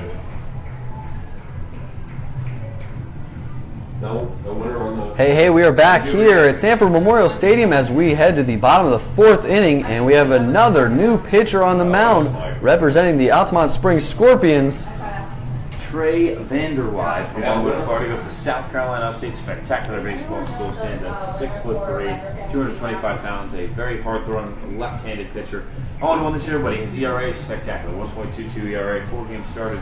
He's got 2 saves this year and 29 and a third, 24 strikeouts. Leading off for the North All-Stars at the bottom of Plays the at fourth his inning. former high school alum. From the Panthers of High Point and the Sanford River Rats. Also pitching Third to the baseman, Scorpions little catcher, Ocho Cody. Cody. So there's got to be a little Orther. sense of comfort out there for him right now. You know, Lake Brantley High School is a product of great baseball players. I don't know if you've ever been there and seen the wall and stuff. Jason Veritek, Ricky Weeks, his brother, Johnny Venters, Felipe Lopez, Logan Warmouth just got drafted, went to UNC. It just a multitude of guys have gone through Lake Brantley, and Vanderwide is going to face Cody Orther, the third baseman, representing the Sanford River Rats. Up here first, misses the first pitch, ball 1. Pitch 2 on its way, misses on that one, upstairs, ball 2. and as these years go by, there were a lot more products out of Lake Brantley too that are going to go to that league, and there's tons of them on the scoreboard. So you just got to try to find their names out. 2-0 pitch, swung on and missed. Strike 1. Cody Orther grounded out to shortstop in his first at bat. Be sure somebody does that. Thank you. It's good to see a guy like this come in here, throw strikes, start off the inning good. 2-1 pitch, swung on, and this ball is hit into left field, and Cody Orther has got himself a leadoff single in the bottom of the fourth inning. 1, 2, 3, 4. Okay. And that brings up Cage Cox, the right fielder, representing the Leesburg Lightning. From Montgomery, Alabama, and The North All-Stars are going to try to get this game back as they just gave up 2 runs in the top of the fourth. They're down by 1 run here. That was only the third hit of the game for the North All-Stars. All right, they have to get it going. It's pretty spectacular that with only 3 hits here in the bottom of the fourth, they have 2 runs, and they're still in this game. First pitch here to Cage Cox, in there for strike 1, outside part of the plate. And I guess you can argue, yes, the South All-Stars, have 7 hits, and they've been moving around people phenomenally. But in this game, got to keep hitting in order to score runs. 0-1 pitch in the dirt, gets away. Cody Orther's headed to second base. Throw down, not in time, as Cody Orther is in there after the wild pitch. And now, Cody Orther might be hurt as head coach Kevin Davidson is running out to second base. You never want to see somebody getting injured in an all-star game situation. No, and if there's any hesitation on how he feels, whether it's a concussion-related injury or it's a hand-related injury, feet, anything, you got to take him out. And it's frustrating. It's definitely frustrating. But you have to you have to look long-term for the rest of the season. You can't be worried about anything else. A few games ago, Cody Orther fouled a pitch off of his foot right next to his, whatever the front leg bone is. There was a bump on the front of his leg, and in between games, there was a doubleheader. He could not walk. So I'm shocked he's actually playing today because this was a bump on the front of his leg. This is one of those games you don't want to miss. It's the All-Star game. Absolutely. 1-1 count here on Cage Cox. Lefty-lefty matchup. That ball is hit down the right field line, and he pulled it just too far foul, as that one was a shot. What's the exit velo on that? Where's Phil with the mic? Where's the statistics on that? Because that took off in a hurry. That had to have been up at 99 or under. Cage Cox does have some home run power. 2 home runs, 12 RBIs, and 5 doubles. The 1-2 pitch here misses outside for ball 2. I feel like exit velos are such a cool statistic. Everybody's worried about how far it goes. I think exit velos are insane, especially You know, the guy Zach in the home run derby, 110. Just think about that.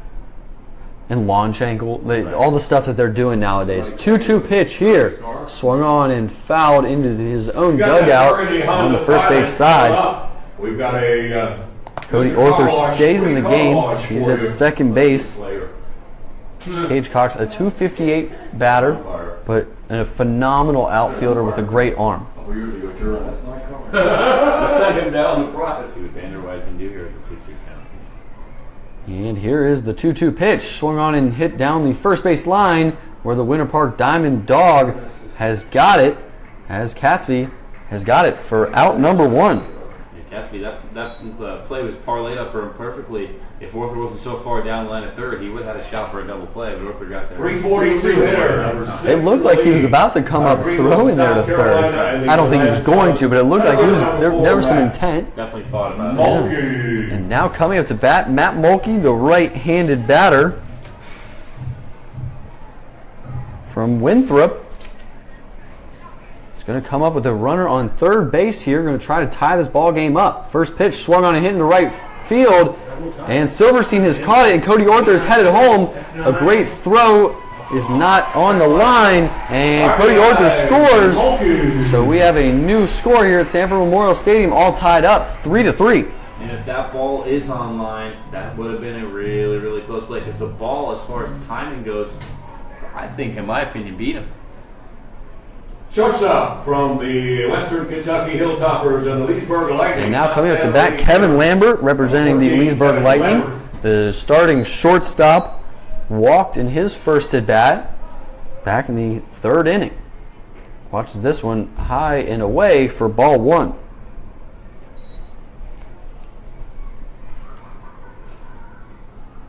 The 1-0 pitch here. Swung on and missed for strike 1. And although Vanderwide gave up the tying run and people got on base, he's still pitching in control. Looks really, really confident out there. He's doing a great job of mixing the pitches up and finding what works. The 1-1 pitch.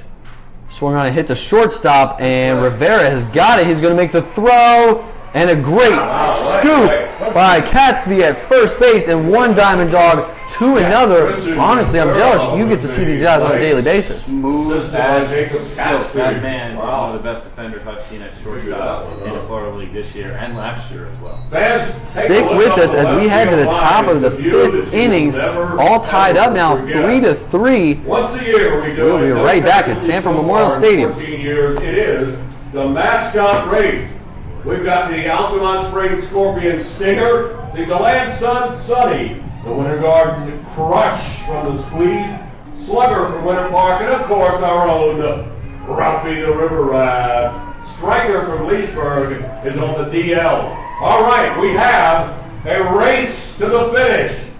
Ready, set, go! And they're off.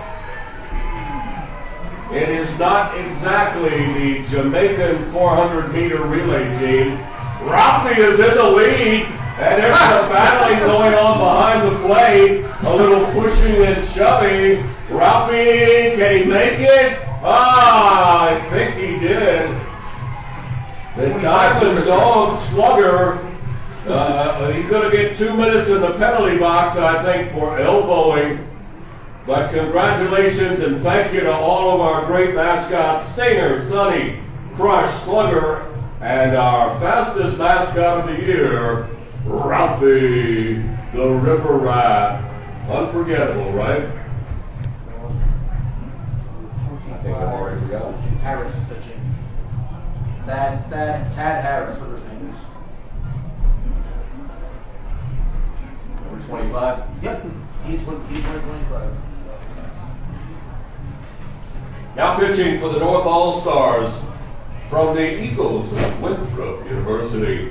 2.67 ERA lead. Hey, we are back here at Sanford Memorial Stadium as we head to the top of the 5th inning. Thad Harris is the new pitcher for the North All-Stars, Number 25. representing the DeLand Suns. Who's leading off?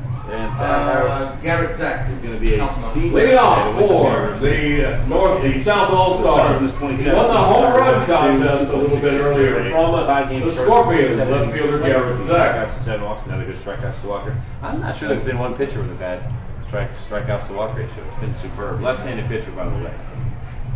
First pitch here to Garrett Zek. Waiting to see what he can do in the game. We saw what he can do before the game in the home run derby.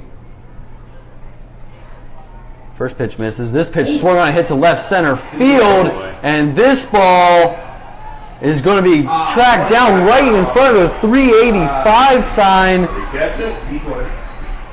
for out number one. Matt Mulkey tracks that one down. I don't know what I'm more impressed at. Matt Mulkey tracking that down or how hard he hit that ball.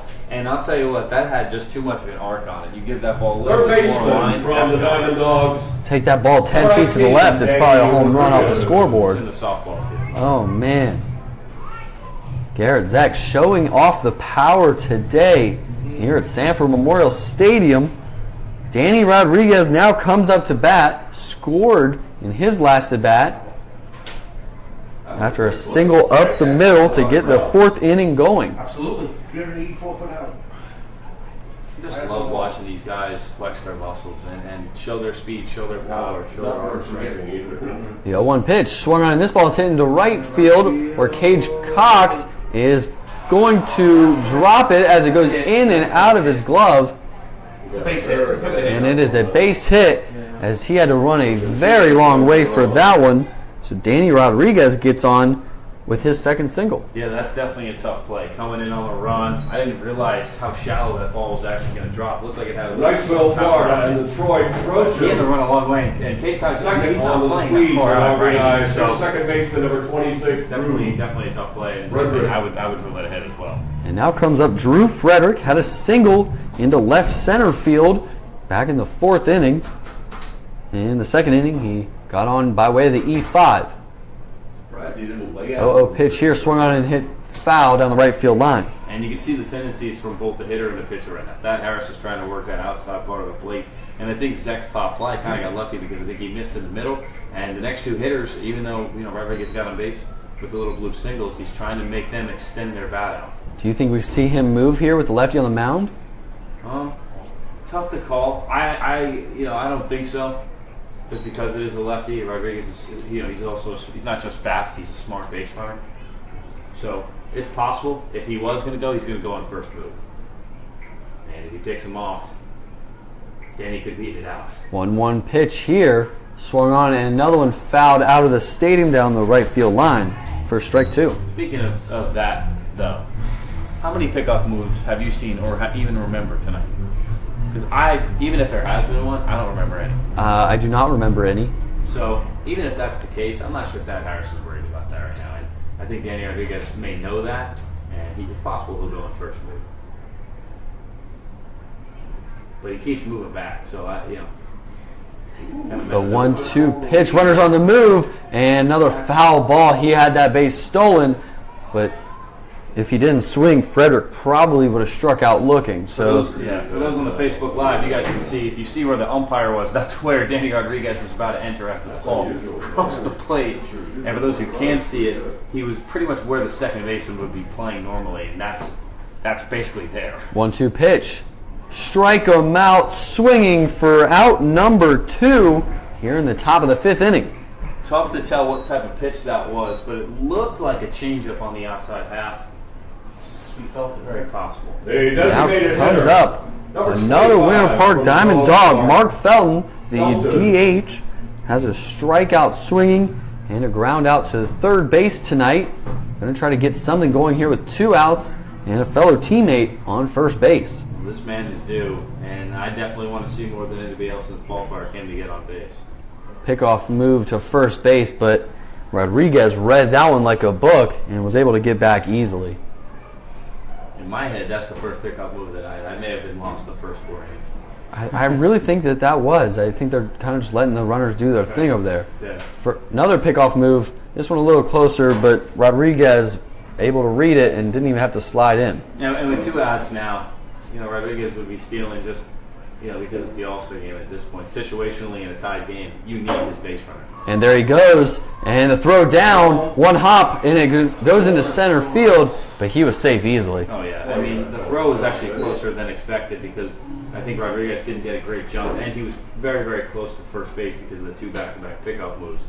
But he went first move, he was off. Guerrero, good throw, just needed to get picked. Yeah, and Marrero with a long one hop there, just unable to get enough on it. And now Rodriguez finds himself in scoring position here with 2 outs. So a base hit into the outfield, he's definitely scoring. Right. Anything in the gap, if they hit it to right, that'll be a tough call. If they hit a ground ball through the side, if Felton hits it through the left side to left, he's in. The 1-0 pitch misses outside for ball 2. And again, look at how deep Camden Williamson is playing. I don't know if I've ever seen a left fielder here at Sanford play 5 feet off the track. You're not trying to get the runner at all at home plate with that. 2-0 pitch misses outside. Came with the off-speed stuff there. This is for ball 3. Well, Felton's got a green light, in my opinion. It's the All-Star game. I don't care if 3-0, 2 outs. Swing away, son. Oh, absolutely. Show it off here. 3-0 pitch with 2 outs, runner on second base. Takes that one for strike 1 down the middle. He's still good in the 3-1, but why not take a hack? Rain? Oh, rain. Drizzle? I guess so. And we are starting to see a slight drizzle here at Sanford Memorial Stadium. The 3-1 pitch. Swung on and missed for strike 2. Big hack from Felton. He wanted it there. And if Felton gets on first and second, 2 outs with Christian Rivera, the man that's 2 for 2 with an RBI single on deck. The 3-2 pitch here from Thad Harris. Strike him out, swinging to end the top of the 5th inning. We head to the bottom of the 5th inning with the North All-Stars coming up in a tie ball game, 3-3. Stick with us. We've got a good one going. All right, fans. We got to see how fast you really are. If you're under the age of 12, head on down behind the dugout of the North All-Stars down the first baseline. We're going to send you out on the field after this half inning. It'll be races of the bases, and every kid that goes out there will get a coupon good for a free kids meal from Cheddar's. Cheddar's located here locally on Reinhardt Road in Sanford. Free kids meal. So if you're under 12 and want to race the bases, head on down behind the first baseline dugout. I want to thank Buffalo Wild Wings and Riverwalk Pizza, 2 great sponsors of the league and the River Rats. They provided tonight's All-Star team meal. When you go to Buffalo Wild Wings in Sanford and Riverwalk Pizza right down on the river, they also have another location out near Lake Forest on State Road 46. Please tell them how much we appreciate Riverwalk Pizza and Buffalo Wild Wings supporting the River Rats and the league. 8 moved to second base. Want to have special thanks tonight to the best stadium operations crew in the country. Mr. Gene Manning is the manager, and his entire crew, they are here every day, rain or shine, getting this field in tip-top shape, and a great place to play and watch baseball. Gene, thank you for all you do. We appreciate it He was in right field. very much. 26 was playing second base. 26 is still playing second base. No, he's not. Yeah, he is. 27 Second base is now pitching. 26 is playing second base. He's at Who was 26? I thought it was 8 for some reason. 7's a short. Who's a third? Magnich. What number is that? I don't know names. I don't know. 14. Thank you. Who's pitching? Don't worry about that. I don't know who the pitcher is. Tyler Kaiser. What's his number? Hey, we are back here at Sanford Memorial Stadium where we've got a new pitcher in the bottom of the 5th inning with Omar Vilden coming up to bat. Tyler Kaiser from Winter Garden, Florida, Florida State College. He's 2-0 this year. 94 ERA, 5 games, 3 of which he started. He's got a different number, doesn't he? 22 strikeouts, 8 walks. Now pitching for the South All-Stars. 19 innings. He's wearing number 27 from Winter Park. Tyler. Absolutely incredible guys that we've got here tonight in this All-Star game.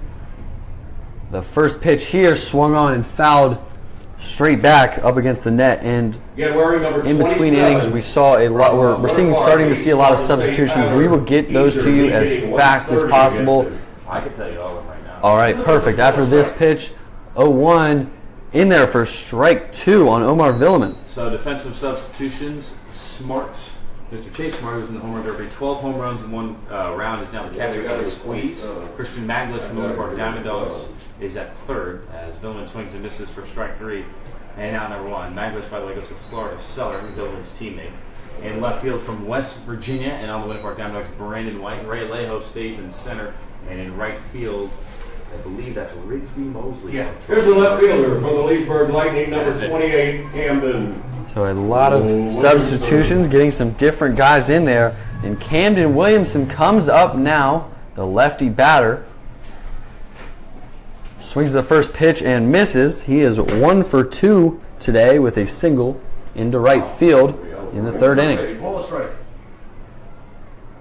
Camden Williamson, 0-1 pitch here. Inside, misses, ball 1. If you're under 12, hustle on down behind the first base dugout. 3-3 ball game. The North All-Stars only have 3 hits to this point. Check swing, bunt, and he is going to be safe as he heads down to second base on the throwing air as it heads into right field. And now he's going to move his legs, and they're going to go to third base with the 1 out. Single and an E1, yeah. Single and an E1, as he probably would have beat it out anyways. Camden Williamson shows off the wheels with the infield single, and then the throwing air all the way down the first base line by Kaiser. Catcher from the St. Thomas Bobcats and the Rubber Rats. High amounts of urgency. Number Oldsay, Great play for Eli. Kaiser right now. Wouldn't worry about it. Bolero. Just got a ground ball. Just go and get another one. Forget the runner at third base. And the stats don't go towards your stats in the season. This game, don't worry about it. Just go out there, play your game, pitch your pitch. And I was going to mention about Kaiser before.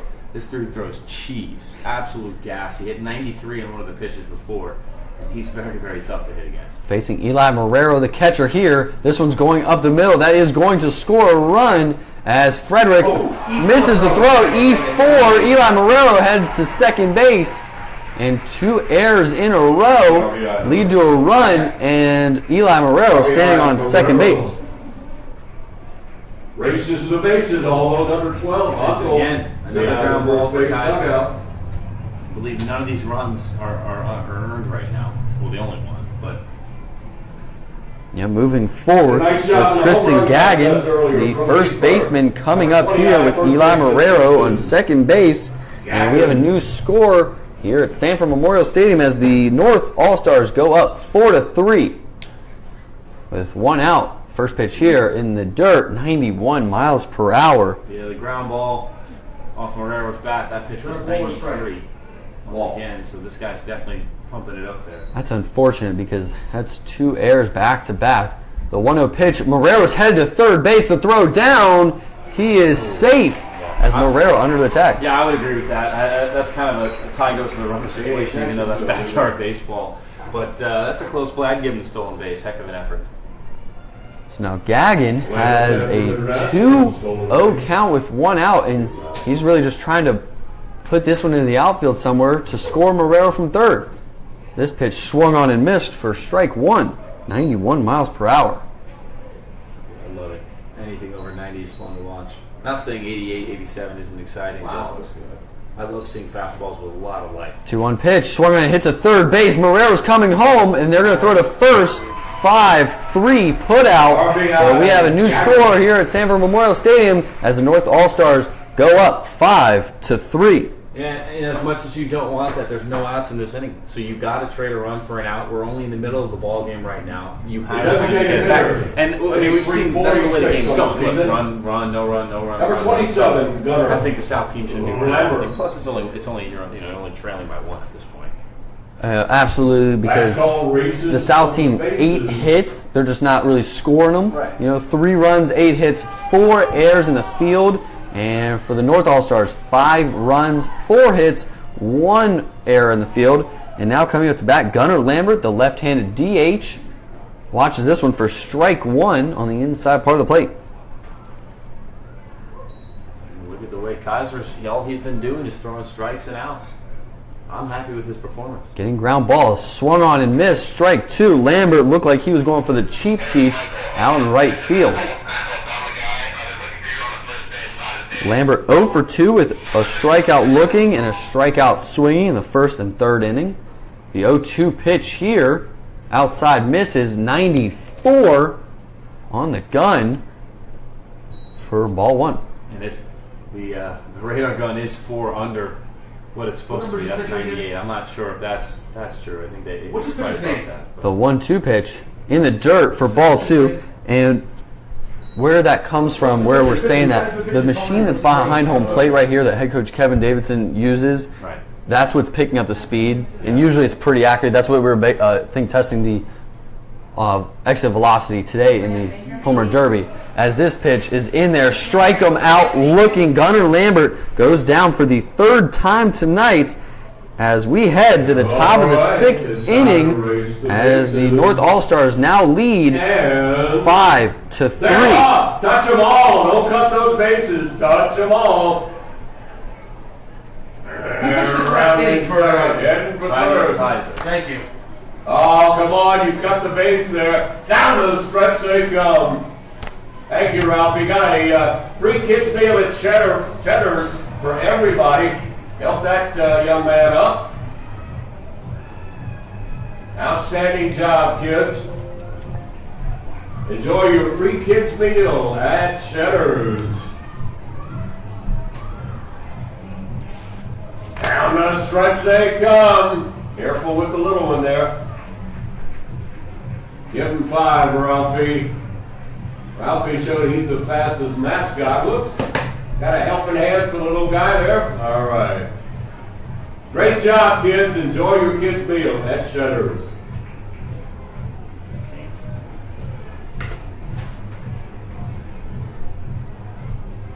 Got our raffle drawing coming right up after this inning. We got John Jones behind the plate. And we got number 16 or 18? Who's the pitcher? Wiseman. Wiseman, yeah, thank you.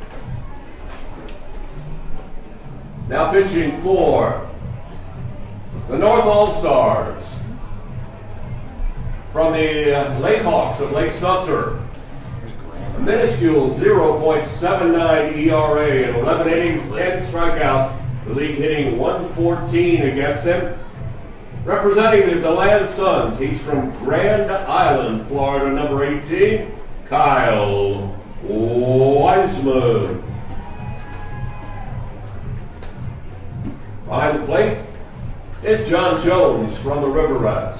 What number is John Jones? 12. Any other defensive changes that we know of? Yeah, you got Alejandro Martinez at first. 19's at first. Got a new third baseman. What number? I don't know what the number is, but it's from DeLand.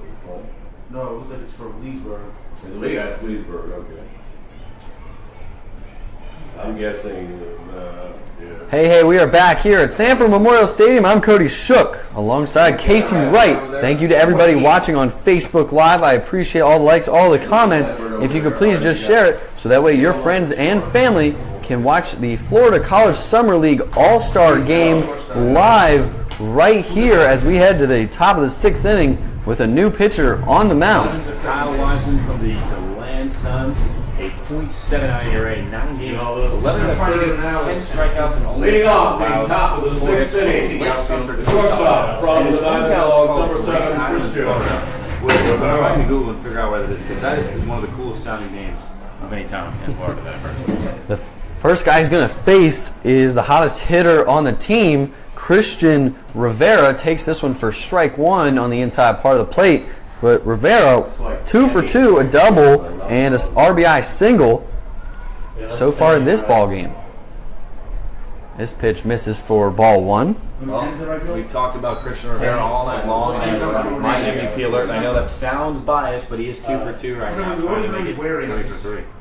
1-1 pitch inside, upstairs, and in for ball two. And there are some substitutions that have gone on for the North All-Stars, so I will get those as fast as I possibly can to you as I'm looking around. The 2-1 pitch inside for ball 3. I know that John Jones is behind the plate now, a Sanford River Rat. The 3-1 pitch here in there for strike 2, and honestly I'm happy that was a called strike because I want to see him hit. I want to see him swing the bat. And I'm not surprised he didn't swing on that. It was a pitch a little bit inside. He's going to have to turn on it. Maybe he wasn't thinking fastball. A 3-2 pitch. Swung on and hit up the middle, and the second baseman's got it after bobbling it, and he is out.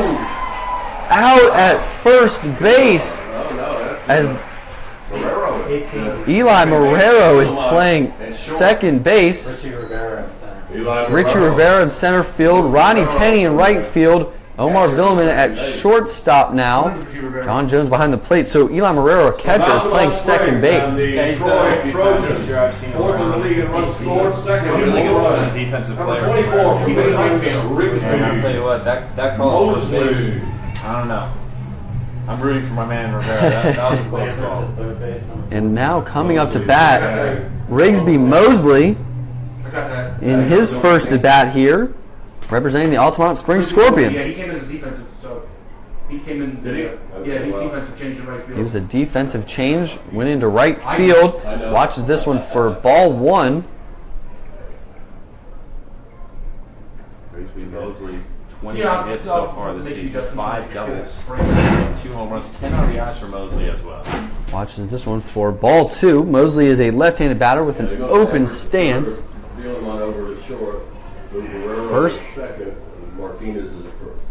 First base is a River Rat now. The 2-0 pitch inside, ball 3, and from the looks of it, Wiseman's really trying to establish the inside part of the plate. Yeah, he's definitely probably a guy that just wants to, get players off the plate. Some guys will stand as close as possible. He wants to set them back, and it's tough for players to hit balls inside. It looks like Mosley's going to draw the walk there and head to first base. It's a lot harder for hitters to hit that inside pitch. You have to have quick bat speed. You have to have good hands that cut right through the middle of the baseball. When you throw a pitch outside, you have dangers of missing too far in. You have dangers of missing down the middle. First baseman, number An inside 29. pitch, you can locate it. It's one of the hardest pitches to hit in baseball. Oh, absolutely, especially if you're bringing some heat, and behind it, it's hard to get around on it. And movement. And now coming up to bat, Jacob Catsby watches this one for strike 1, and we're also seeing Camden Williamson in left field. His night is done, as now there looks like a DeLand Sun left fielder in there now. I can't tell the number from here. 0-1 pitch here. Misses for ball 1. Camden Williamson had a great night offensively. He had 2 hits. Out of 3 at-bats and a run scored. Yep, you are correct. 2 singles from Williamson. A great night. 1-1 pitch. Misses ball 2. My 2 favorites right now, and this is like pre-predictions for MVP. It's Marrero for the North All-Stars. He's got 2 RBIs, and that's spectacular defensive play, and he's moving around in 2 different positions. And it's still Christian Rivera for the South. 2-1 pitch in there for strike 2. Yeah, those are very good, but do you also maybe Villeman scored 2 runs? Maybe just because he'll probably stay in all 9 innings, so he'll probably have another at bat for sure. The only reason I'm drawing away from Villeman, he doesn't have a hit yet. That's true. 2-2 pitch. Off speed and foul down the first base line. Here with 1 out. Rigsby Mosley on first base. Danny Rodriguez can make a play for it. Has it 2 for 3 with 2 singles, stolen base, and a run scored.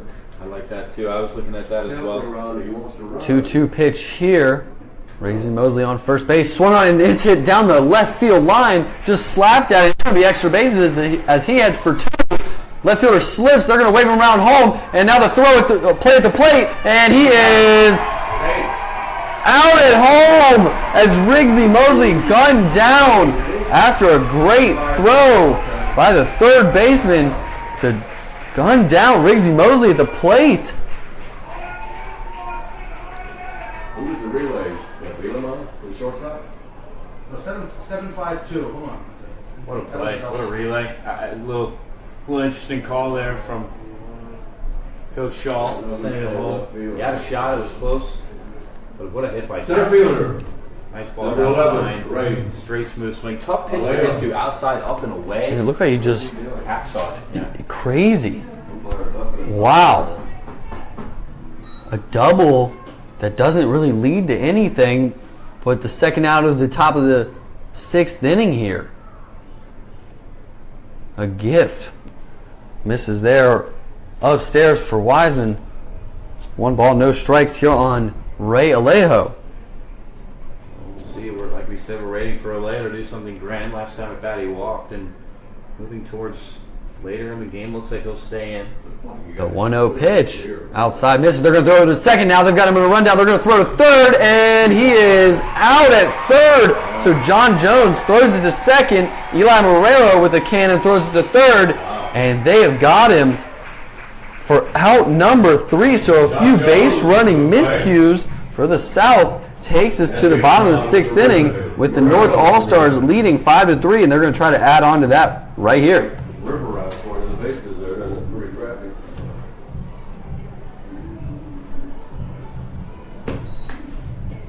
You want me to get water? Oh, there's somebody coming up here. Fans, we are thrilled to have you in the house tonight. After this half inning, we're going to draw our winning ticket numbers for our raffle. Don't forget, a bunch of games coming up over the next 3 weeks as we head down the stretch. The River Rats are in first place. Winter Park 2 games back, but even in the loss column, then Altamont and Leesburg tied. Winter Garden and DeLand having some really tough luck. I know things will turn around for the Suns, but it's going to be a race to the finish, and we hope you'll plan on heading out to your first Florida League team over the next 3 weeks. Starting on Monday, Winter Park is at Winter Garden. Sanford is at DeLand. And Altamont Springs at Leesburg. If you're a River Rat fan, Tuesday, Wednesday, and Thursday will be home games right here at Sanford Memorial Stadium. Go to FloridaLeague.com. They will keep you up to date on everything related to the league. And also join us, of course, on Twitter, Instagram, and Facebook, and stay social with the Florida League and your favorite team.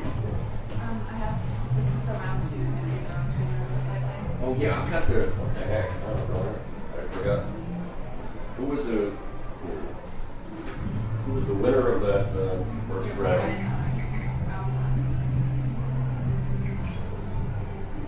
By the way, Cameron, come on up. Username trust_WVU. You're the winner of our micro fantasy first round, and we've got a prize for you. We got a second round winner? No. Not yet, but Where's that? he's most likely going to be the winner. All paying 13. Who's pitching? Robbins. Yeah, okay, number 12. Now pitching.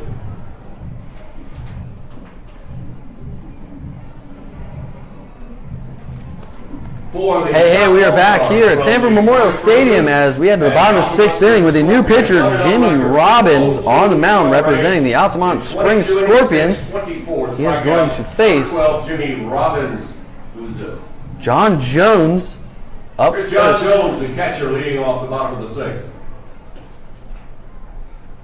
Taking the place of Cody Arthur. John is from the River John Rats, Jones representing South the Carolina game. Sanford River Rats. The catcher replacing Eli Marrero. Watches that one for ball 1.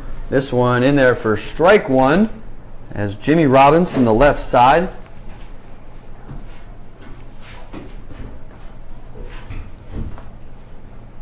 One pitch here. Outside misses for ball 2.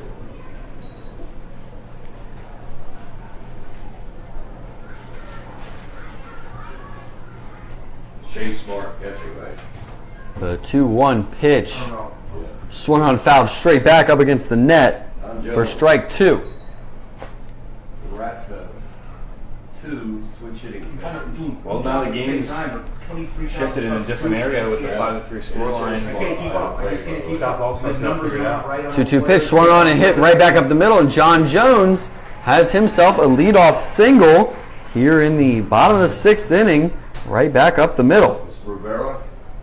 Now coming up to bat, number 18, Richie Rivera, a representative of the Sanford River Rats. And run scored. Leads the league in stolen bases from St. Petersburg, number 18, Richie. One of the, if not one of the best Division II baseball programs in the nation, which is University of Tampa. They've won several times in the past, I'd say 8 years. I'd say three national championships. And as that pitch will miss inside for ball one, he's just, he's one of those players that just does so well. Got the wrong batter up now. And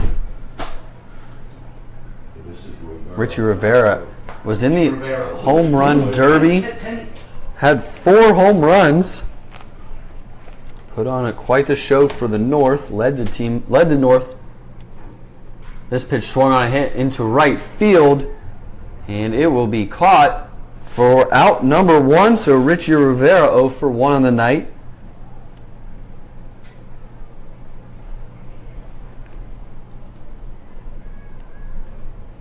And that is a F9 if you're keeping track at home. Thank you to everybody watching on Facebook Live right now. I appreciate all the likes, all the comments. You're watching the North All-Stars versus the South All-Stars. If you could please just share it so that your friends and family can tune in to this great game as Rodney Tenney comes up, the right fielder. Had a walk-off 2 RBI single just a few nights ago against DeLand. A great hitter from the left side. Lefty-lefty matchup here. First pitch swung on and fouled straight back to the net. Right, I got to focus on this. Ronnie Tenney's up? Yeah. No score. Rodney Tenney. What position he play? Center field? Rodney Tenney, the right fielder. Tenney is a very good guy to get on base. He's another one of those speedsters in the league, and he just represents, the will to get on. He will do anything he can, whether it's bunt, he'll battle. Like Cambridge. Ideal player. This pitch in there for strike 2. Kevin Lambert is on deck. He moved over to third base as Omar Villeman moved from second to short in this past inning. Tenney down the count here, 0-2. He's a very good contact guy. Definitely puts the ball the other way, especially on the ground. The 0-2 pitch. Check swing. Did he go? He did go. Strike him out. Swinging. Rodney Tenney records out number 2 as Kevin Lambert comes up now. Well, while I was departed, I don't know if you mentioned Jimmy Robbins at all. Sure, this guy is crafty. From the Lightning number 14. He loves to use the breaking ball numerous times in a row. He's got a pretty good fastball that has a lot of tail and run on it. But when he's in the zone, especially when he goes to Troy University, he is so down to earth with where pitches are going to be located and not just being forced to one zone of the plate, and I love that. 2 quick outs so far for Robbins as he now faces Kevin Lambert, the now third baseman, with 2 outs, a runner on first base. 1-0 pitch here, misses outside for ball 2. Attack the zone, especially late in this game. Your team's down 2 runs. I know it's the All-Star game, and I'm talking like this is some playoff game right now, but it's just basic baseball principles, and I'm sure they want to win. Oh, absolutely. 2-0 pitch here from Robbins, swung on and fouled straight back up against the net for strike 1. The All-Star games in all different leagues, especially in baseball, there's significance to them now, and this game, like we mentioned, the pro scouts, these guys want to do good in front of the pro scouts, and they want to, you want to win, and I think that's enough significance to them to play well. The 2-1 pitch, runners on the move, and the throw down to second, as that's a ball. He is out at second base after a great throw. Yeah, fantastic throw by Mr. Smart. He can hit, he can also play defense. Jay Smart with the throw. That'll take us to the 7th here. Okay, we got somebody to give away prizes for the... We should have 800 interns there. Do we have anybody giving away prizes for the raffle? Thank you, fans, for participating in our night raffle. Time to give away some prizes. If your number is called, head on up to the press box. And if your number is not called, hang on. We might have to redraw if the prize is not claimed. Prize winner, number 3510. The last 4 digits on your ticket, 3510. You're a winner. $100 gift certificate from Apple. Come on up. 3486 is a winner. 3486. Come on up. 3912. 3912. Come on up. 3643. 3643. We got a prize for you. 3911 is a winner. 3911. 6795. We've got a gift card from Smoky Bone. 6795. 3461. Winning ticket. Come on up. 3461. And 6734 is the winner. 6734. Was it Eden?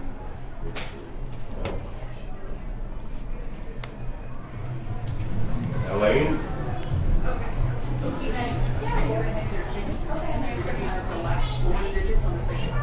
Ryan, Elaine, 21? Perfect. Yeah. 21, I think, yeah. Now pitching for the North All-Stars. 0.87 ERA, 10 innings, and 10 in the third, 18 strikeouts, just 5 walks. Hey, we are back here at Sanford Memorial Stadium as we head to the top of the 7th inning with the North All-Stars leading 5-3. I'm Cody Shook alongside Casey Wright. And we have a new pitcher on the mound. I know you guys are all used to it. Casey, let us know who it is. Mr. Elaine from Leesburg Landing. That is Ryan Elaine. He's 6 foot junior at Florida Tech, another one of those good Sunshine State Conference schools, which we've seen a few of tonight. Returning member of the Landing from last year, Landing was 16, 22 innings, 19 strikeouts, and this 2017 season, his ERA is .87 in 9 games, 1 save, 10 and a third, 18 strikeouts to 5 walks for the ratio, and is only allowed 3 hits. So he has been a crucial part of the season for the Lightning, and just a really good power arm out of Illinois. Just want to say thank you to all of the fans that were able to come out to the stadium tonight. It has been a great game so far, presented by Central Florida McDonald's. A great home run derby to start off the night. Great weather. Scouts came out to the game. This is a high-powered game here in the Florida College Summer League. And Elaine is going to face Ray Alejo here to start the top of the 7th inning. His first pitch. Strike 1 down the middle. It was cool, to have the radar, because not every stadium, if only this is the one that has it. And you don't really know how hard these guys are. I've seen Elaine pitch from last year, this year. Just touched 89 on the last fastball. The 0-1 pitch here. Swung on a hit to right field. Rodney Tenney is going to track that one down along the line for out number 1. I have a question for you, Cody, in your opinion, and I don't really know where I'm leaning towards. We're in the top of the 7th right now. There's been 2 zeros in a row for the first time this entire game. And a bunch of home runs earlier. Does this game start to settle down as far as runs go? I was just about to say, I was just about to talk to you about it, because now we're about to get into the closers. And closers are usually the guys that bring it. CJ Carter probably, Phil and I talk about it all the time. He's a very good closer for the Sanford River Rats. His strikeout to innings ratio is 2-1. It's absolutely incredible. So he's a really shut down guy. So I think the runs do start to calm down here. First pitch here to Chase Smart. Right, and I agree. You're bringing in the relievers that are so dominant, and this is where they shine. And now you're putting them in a game setting where they know they can go 100%, and they want to flare it off. And these guys want to get outs and win this game. Especially because you're only throwing 1 inning. You know it, and it's a safe situation. For a lot of closers, mental aspect, it's not a safe situation, I'm just going to go throw. Right. But it is a safe situation. This game is super, important, because you always want to win a ball game. The 2-0 pitch here to Smart in there for strike 1, 91 miles per hour. They'll pump it, and especially when 2 outs, say maybe there's runners on, and they're ahead in the count, they'll risk the pitch, going in the dirt for a hard fastball. This one hit right back up the middle of the lane, and the PFPs are paying off for out number 2. One of the most underrated practices people do. It works, folks. And now What position is number 2 playing? Brandon White from West Virginia. Winter Park, man. I know we got For the Mountaineers, we West talked Virginia, a lot Winter about Park speed Diamond tonight. Dogs. There's No, a lot of number speed 2, just Brandon impresses me, but running around the White. back does. I mean, especially when you got a guy like this. Brandon White's been on the Sports Center top 10 for one of the greatest catches I've ever seen up at West Virginia in center field, diving catch towards the fence.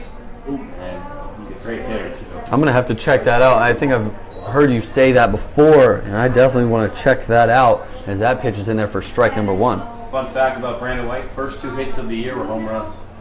That is a fun fact. The 0-1 pitch, same pitch, misses this time for ball 1. Wow, two home runs. That's awesome. Coming down from WVU. My school's only an hour away from there. And WVU had a great year this year. The 1-1 pitch. Swung on and hit to second base. And the 4-3 put out for out number 3. We head to the bottom of the 7th inning, so it's time to stretch. Stick with us. We've got a great one going here. Thank you to everybody watching on Facebook Live. We'll be right back after this quick All right, fans, half time inning. to stand up and stretch your legs. We appreciate you coming out here tonight. Switch positions. That's the 7th inning stretch brought to you by one I got lost in EW that 6th inning. Fitness. Okay, you have 1 or 2 or 3, and then you do take the end of the ball game. Now everybody join in, singing "Take Me Out to the Ball Game." A 1, a 2, a 3. Thank you. Good job. Yeah, that's the winner. I don't know what you announced it, but. Yeah, I'll get that.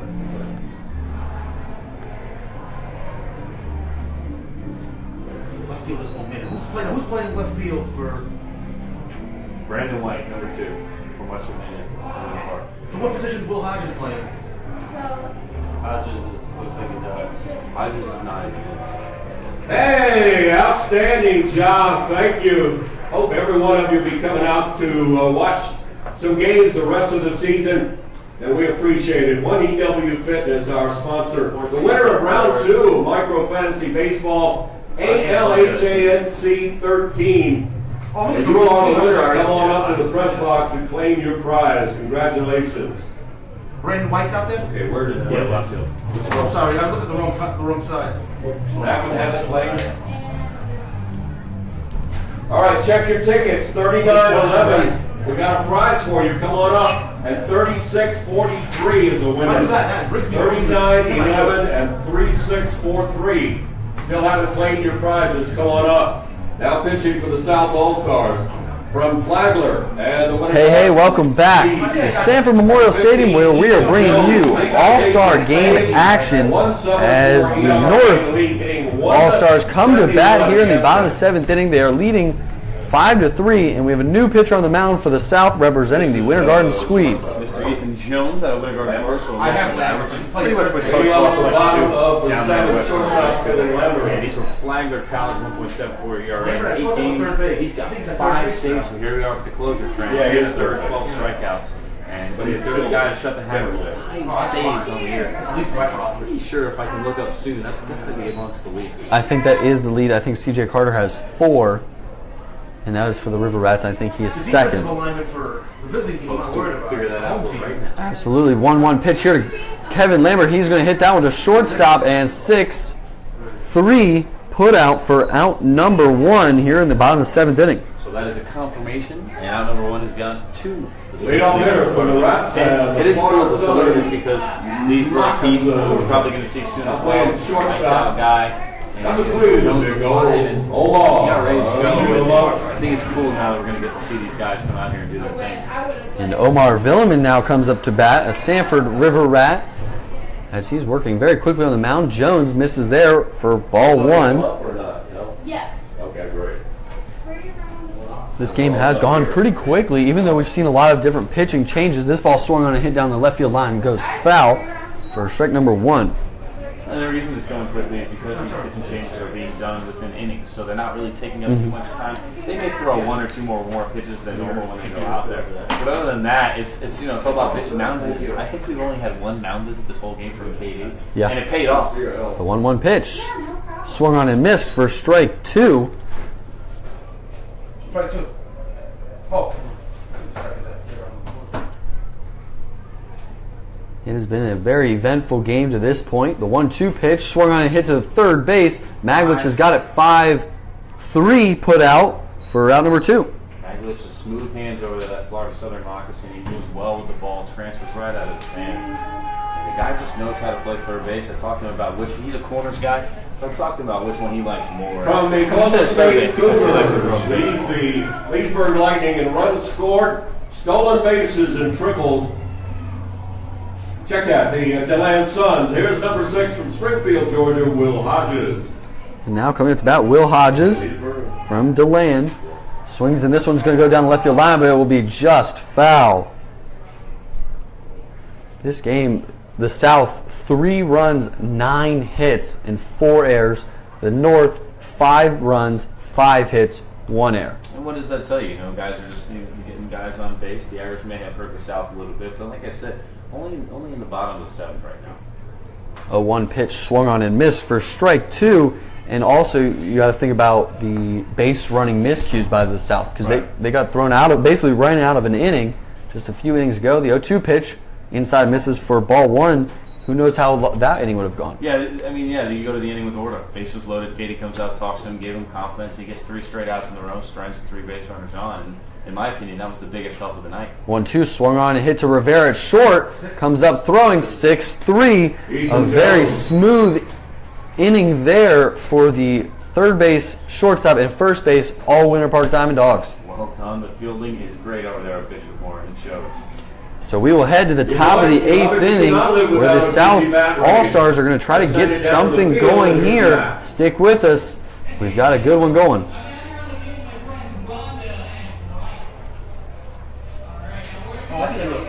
on a second.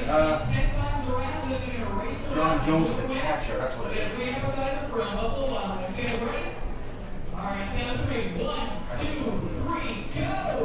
is Bruce Eden. John Jones getting the catch. That's fine. Okay.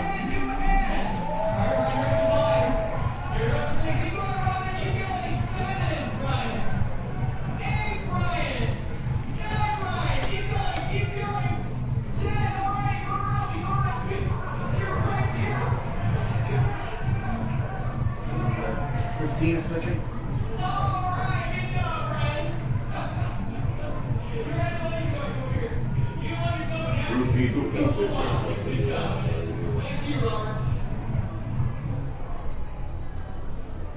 Thank you, Matt. Thank you, Rhonda and Brian. Help me, Rhonda. Dizzy bat race. Don't forget the league will crank it up again on Monday night. If you're local, Tuesday, Wednesday, and Thursday, the Rats will be held here on Monday, Winter Park at Winter Garden, Sanford at DeLand, and Altamont Spring at Leesburg as we head down the stretch of the season. And we've got a couple of games. Hey, we are back here at Sanford Memorial Stadium. I'm Cody Shook alongside Casey Wright, the broadcast intern for the Winter Park Diamond Dogs. And we are calling one heck of a game here at Sanford Memorial with the North All-Stars, the South All-Stars. The North leads 5-3, but the South are coming to bat against another brand new pitcher. European, this guy has 2 lines out. He's the guy that plays generating record operations. My GM personally tells me about he loves this guy. He's back once again this year. He's going to come back to the league. Leesburg this year, he's 2-0 with 0 ERA in 8 games, 8 2/3, 4 saves, 14 strikeouts, and get this, Cody, 0 walks, 3 hits. Those are numbers right there. The first pitch misses for ball 1, and he's got the Craig Kimbrell. Yeah, a little sidewinder. He's got a great little smooth little attitude to him. He throws the ball the ball comes out of his hand really nicely too. The 1-0 pitch. In there, off-speed stuff for strike 1 on Danny Rodriguez. He even plays at Division I Florida Atlantic, another one of those great Florida schools. He's from DeBarry, 6 foot. He's just effective when he comes to the game. 1-1, swung on and missed. 70 miles per hour there for strike 2. This is the 6, 7, 8 hitters due up for the South All-Stars in the top of the 8th inning. Up against Peden. The 1-2 pitch. Slider just missed outside for ball 2. That was a close one there. And Christian Maglish is my guy from Florida Southern, one of my players over at Winter Park, but Number 2. tough call. This pitch swung on and missed for out number 1. Maglich goes down. He's 26, right? And yeah, he's only throwing in the 70s, but that ball is moving. 26 for Winter Garden, Drew Frederick. Now coming up to bat, Drew Frederick. The whole game. 1 for 3 on the day with a single and a run scored. He comes up down by 2 runs, only 5 outs remain for the South All-Stars. Frederick's been in the game since the beginning. He was a starter. First pitch swung on and hit to first base. Bodies it up, and the 3 unassisted as Alejandro Martinez, the first baseman, is able to come away with out number 2. That stuff here, I just turned into the lead. This should be 25, right? At the plate? And now Mark Felton comes up to bat, the DH, representing the Winter Park Diamond Dogs. Mark Felton. You still do. I want to see this guy get on base. I want to see him get a hit. I want to see him take a hack. I really want to see him try this. When they get up to the box, that's when you want to have it going on. Just a little bit too. First pitch from Peden, off speed again, in there for strike number 1. You know, in this day and age, you don't see very many closers come in not throwing 90 miles per hour. Right, and it's movement, and I love guys that can locate. We saw Ashford before. He can locate. Doesn't have the 89, 90 like some of these guys have, but he has the ability to locate the fastball, get that slider over the plate, get guys swinging, the time-ups change. We also talked about the guys who throw backwards, get the first pitch curveball. These guys are effective no matter what. 0-2, inside 84 miles per hour there for ball 1. As long as you're mixing speeds, it doesn't matter how hard you throw. Absolutely, as long as you can locate it also with all of that movement. The 1-2 pitch swung on and hit softly down the third base line, going to go foul. Here with 2 outs in the top of the 8th inning, the South All-Stars, 9 hits and only 3 runs to show for it. Felton 0 for 3 tonight with 2 strikeouts. The 1-2 pitch misses way outside for ball 2.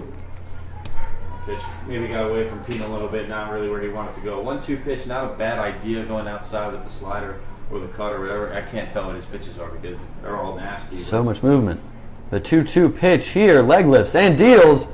Upstairs misses ball 3. And wouldn't it be something for his only walk of the year to come in the All-Star game? Right, yeah, and I definitely don't think Pete will let that happen. I think this is a guy that is going to look for an out and he'll make a pitch.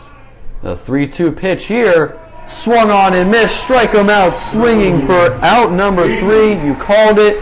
And now we head to the bottom of the 8th inning. Stick with us. We'll be right back in just a second here at Sanford Memorial Stadium. Buffalo Wild Wings and Riverwalk Pizzeria. Buffalo Wild Wings out on Reinhardt Road in Sanford. Riverwalk Pizza right down on the river and also on State Road 46.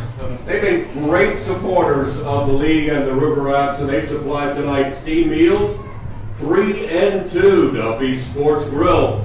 Duffy's in the house here every Thursday night for Thirsty Thursday, serving up $2 Yingling.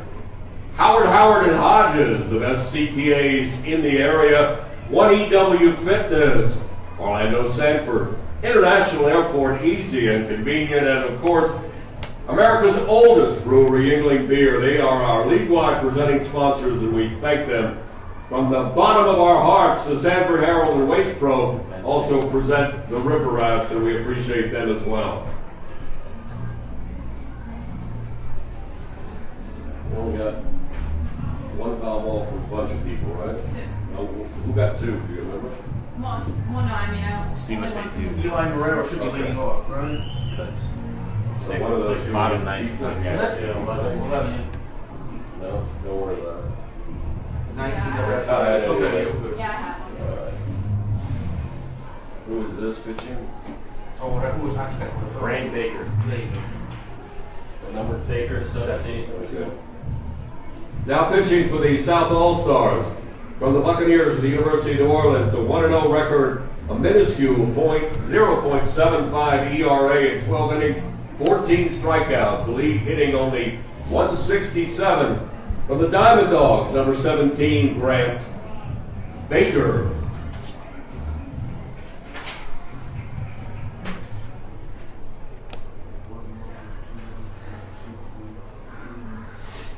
He pitched for the South in the 5th inning. He gets the loss.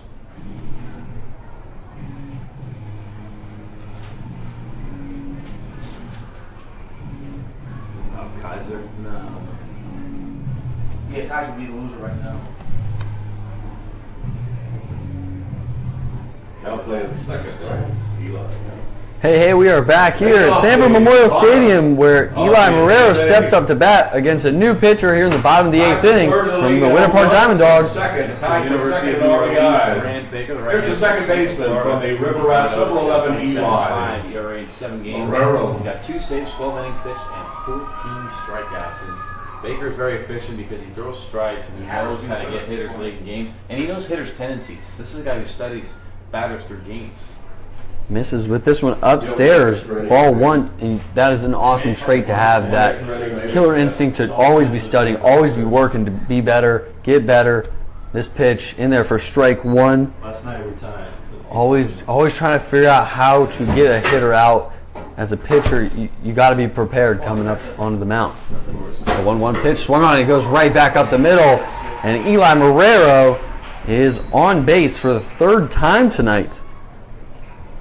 Well, it's becoming that part of the game, Cody, where we got to From the River Rats put and the Duffy's Fighting Sports Knights MVP of the game of the of All-Star. Lynn University. Obviously, Beautiful. we really want to make the First executive baseman, decision. number We can at least 19, give maybe 2 or 3 guys we think he could be. And Eli Marrero, I think, makes a very strong case. Oh, yeah. 2 singles, 2 RBIs, a stolen base, and a run scored. And now coming up to bat, Alejandro Martinez, the first baseman, representing the Sanford River Rats. Coming up here with nobody out in the bottom of the 8th inning, up by 2 runs. Misses outside with that one, ball 1.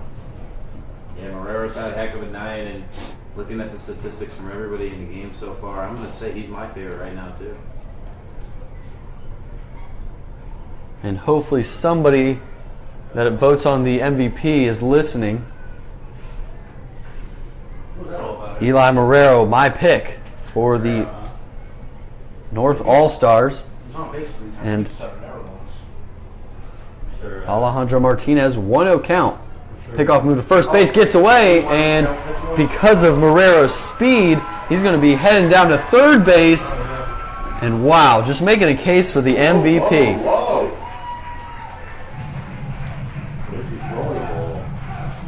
He had that stolen base earlier in the game and had quite the big lead there. You mentioned earlier the pickoff moves. Are they really worth it? You know, in an all-star game to do pickoff moves. I think that's maybe to show the scouts, but in the long run, I don't see why you'd want to do that. I think you just got to pitch the ball, and I think pickoff moves today are very minimal, but I think he's got to get to that. 5 errors on the night for the South All-Stars, and now the infield has to come in with this game being a 2-run ball game. Yeah, this matters. The 1-0 pitch upstairs misses for ball 2. Gunnar Lambert on deck for the North All-Stars. If you're Baker, it's 1 pitch at a time right now. Don't worry about the guy at third. Find the out. The 2-0 pitch here from Baker. Swung on and missed for strike 1. And this is a stretch of 3 straight Sanford River Rats hitters due up. Still 1 pitcher left to throw. Matt Ossett, who is also a New Orleans player as well, just like Grant Baker. And the bottom of the 9th is not guaranteed with the lead in the North's favor, so we'll see if they do make a substitution. 2-1 pitch misses upstairs. Someone take it down. Yeah, you're right. If he maybe walks in here, they might have to go to somebody else. 3-1 count here. Runner on third base. North leading 5-3. The 3-1 pitch swung on and missed. 84 miles per hour. Strike 2. Yeah, and I don't think it has anything to do with Baker and how he's pitching. He's pitching fine. He's just in the zone. He gave up a hit. Happens. Pickoff move gets the guy to third. Little mistakes. I think it just has to do with trying to get everybody in the All-Star game. Very true. Very true. The 3-2 pitch here to Alejandro Martinez. Strike him out, looking for out number 1, and that was huge. And like you just said, he's pitching well. There's really no reason why he should come out other than the fact we're trying to get everybody in the game. Right, you're down 2. There's the DH is from the Rats. important, and You got to let your field take care of it. You're going to throw strikes, and you're going to go for the out. Your infield will do the rest. Your outfield will catch the ball and do their best to get it home. Just worry about throwing strikes. The infield stays in here with Gunnar Lambert, the DH, coming up. First pitch. Well, no pitch. No pitch as the home plate umpire called time and looks down the first base line as the third pitch of this inning has gotten away from the bullpen catcher down there. The guy he left down there, do you know? And I'm assuming that would be C.J. Carter in the bullpen, the last pitcher that has not pitched. Gunnar Lambert here, 0-0 count. First pitch on the way. Misses for ball one. Lambert 0 for 3 with 3 strikeouts to this point. Yeah, so we'll see if he can do something big here to help out the lead and put some insurance for the North. Make it easier in the top of the ninth. Trying to get the ball over the infield. 1-0 pitch in there for strike one, outside corner. Wow. 2 of the strikeouts have been looking, and one back in the first inning was a swinging strikeout. So Lambert hasn't been able to find the stroke at home plate in this one. Infield's in, so you just got to hit something hard. The 1-1 pitch. Swung on. This ball's hit to right field and deep.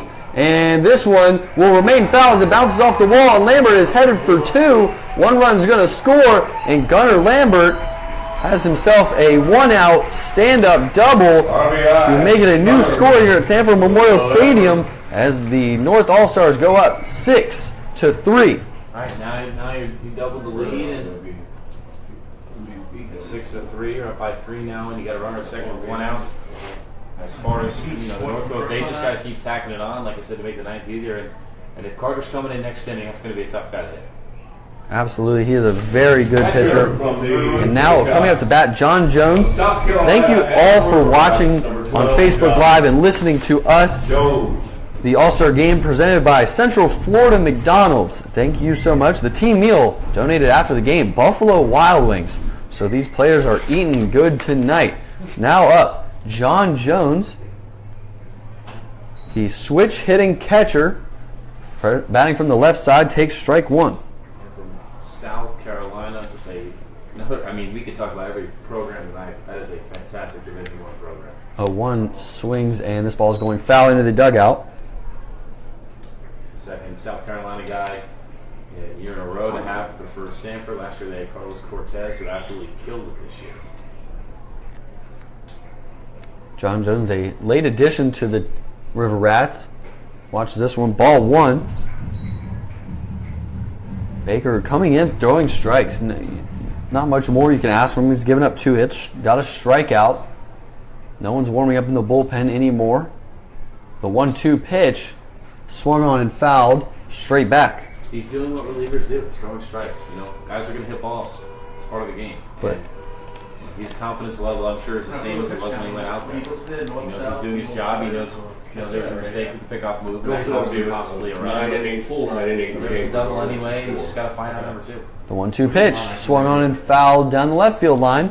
And right now, Tyler Kaiser is in line for the loss for the South All-Stars. Not that that really matters at all. And then those are their actual season records. Statistics that are relevant unless we're talking about MVP races. And this game is all, this is just for fun. This is just showcase what you guys have got. The 1-2 pitch inside misses for ball 2. We've seen a lot of great action to this point. And when we get to the top of the ninth, When you get a chance, could you put 2 cheeseburgers aside for Mr. Stiegel? see, never mind. I think Eli Marrero's got the MVP race all locked up. The 2-2 pitch here. Swung on and hits the second base where Drew Frederick is waiting for it. 4-3 put out for out number 2. And that advances Gunnar Lambert to third base. So now, I feel like this is just a River Rats show at this point. The last From the Rats, number 18, league's biggest base stealer. This is a stretch of 6 straight Sanford River Rats batters. Yeah, and that's just part of the game when they come into substitutions. Every team's got a pretty good amount of players. It's just the way it drew up in the end. It's kind of, I guess, funny. I guess. Yeah, Richie Rivera up to bat now. The replacement center fielder comes in. The 5th, 6th inning was a little like, otherwise, yeah. He replaces Cage Cox. Thanks. This pitch swung on and hit deep to left field, and this ball goes foul, but man, was that crushed. He just turned on that one like it was nothing. He had his back on the inside, brought his hands in, but he turned his body way too much. The fastball's already won him. He just got to bring those hands a little bit straight through it. And I know I'm a pitcher, so I probably shouldn't be giving hitting advice, but he was close to knocking that one out of here. Wow, we saw a lot of that during the home run derby. Richie Rivera had 4 of them. The 1-1 pitch misses outside. And that one, probably a higher exit velocity than all the home runs he hit in the derby. I'm interested, in that, and also the fact that these hitters sometimes hit home runs better in games than they do in derbies. The 2-1 count here with 2 outs, runner on third base, misses I know you like to be accurate, but inside for ball. And this doesn't have anything to do with performance-wise, but I am a bit surprised that they didn't bring in Osa now because you want to give him a chance to pitch in the All-Star game. Yeah. And they're not guaranteed the bottom of the ninth. The 3-1 pitch swung on and missed for strike 2, so that makes it a full count. 3-2, 2 outs, bottom of the 8th inning. The North All-Stars lead 6-3. I really want to say the River Rats have a guy on third base, but this is what it looks like, right? And it's an entire Winter Park infield. Brandon White's in left. Not many non-Winter Park players on the field. 3-2 pitch swung on and missed. Strike him out for out number 3. We head to the top of the 9th inning. Stick with this for 3 more outs of play, and for Casey, hopefully more. That's it. from Egg McMuffins to Big Macs and all the way in between breakfast all day, you can get McDonald's delivered right to your front door in Seminole and Orange County with Mac Delivery available on Uber Eats. Simply download the Uber Eats app. Say that 3 times. The Uber Eats app, and you can have McDonald's delivered to your home in Seminole and Orange County. Order your favorites. All participating Seminole and Orange County McDonald's locations only. I'm loving it. Thank you, McDonald's, for presenting tonight's All-Star game. Greg Arthur and company, we really appreciate your involvement. Thank you. Didn't he pitch already? CJ Carter. No. Matt? What's different number 9? Carter did not pitch. Oh, Matthew Reeds. Okay, it's not Matthew Reeds. CJ Carter. CJ Carter. Matthew Reeds. Did Matthew Reeds pitch earlier today? Yep. Yeah, I was going to say. He was also number 9. Now pitching for the North All-Stars from the River Rats and the Troy Trojans. 2-1, second in the league with 4 saves, a 2.13 ERA in 12 2/3. He has struck out 20, walked only 5. The league hitting 163 against him from Lithonia, Georgia. Number 9, C.J. Carter. Hey, we are back here in the top of the 9th inning of this All-Star game brought to you by Central Florida McDonald's. And we have a new pitcher on the mound representing the Sanford River Rats. Who do we have, Casey? We have Mr. C.J. Carter. Now we're going to have somebody who you should be very, very knowing of. And he's a pitcher and he's a shortstop here from Georgia, goes to Troy University. And a lot of Troy University players here in the league, and they are all fantastic. Carter is, no exception. He's 2-1, 2.13, 10 games, 4 saves, 12 2/3, and 20 strikeouts. But with ratios, I know how knowing from the Winter Park Diamond Dogs saying it. and the Weber International Warrior, Really shortstop number 7, fantastic closer. Rivera. And C.J. Carter is one of the best, and I look around and almost the entire field is Sanford River Rats at this point. First pitch swung on him to right center field, and he is going to have extra bases as Rivera heads to second, and he is going to pull up at second with his second double of the night. Give him the crown. It's the second time he's Man. That's my bias opinion at this point. But That's not biased when you're 3 for 4, 2 doubles, and an RBI. That's a night. If only he could have some. If they were winning, he's the MVP. And you know what? This is where it's going to come. He's From got the his 3 Altamont for 4. Springs, Marrero is 2 for 4. number 24, Well, Rick Marrero Reed. did have 2 RBIs Locally. and 2 runs scored. So Yeah, Marrero was Marrero responsible is, for 4 3 runs for in this 4. game. Yep. So it's really tough because you wanted to give it to him because he's been red hot on fire in the field and at bat, but so has Marrero. I really thought that he was going to turn on the Jets and go 3 right there. That would have been. Whew. And now coming up to bat, Rigsby Mosley in the top of the 9th inning watches this one, ball 2. Thank you to everybody watching on Facebook Live. I've seen all the likes, all the comments all night. I appreciate every single one of them. If you could please share it so everybody can watch the top of the 9th action here with no outs. Swung on a hit down the first base line. Alejandro Martinez has got it for out number 1. It's a fantastic play by Alejandro Martinez. That was a tough hop coming near his ankles. And if that ball gets down the line, Rivera's scoring. And now coming up to bat with 1 out, down by 3 runs in the top of the 9th inning. Jacob Catsby. Oh, if there's time for some Wichita State Shockers magic, it's right now because the South team needs 3 runs, and if he can try to put one over the wall. This pitch swung on, fouled straight back for strike number 1. And Catsby 2 for 3 with a sac fly. So he's having a quality night at the plate. And Catsby's just one of those consistent guys. And I love watching him play, love his aggression. He takes really good hacks at home plate. And he's looking at the 330 wall right now, and I'm sure he's smiling saying, I can do this. Against CJ Carter, 0-1 pitch, gets away, and this one's going to the backstop, but it's going to bounce off of the back wall. So CJ Carter doesn't give up a run. You ever heard of Christmas in July? Right there, that was a gift. He went to Carter and John Jones let that ball bounce back because I'll tell you what, that's a run. And with only 1 out, this South team can definitely pull something off here.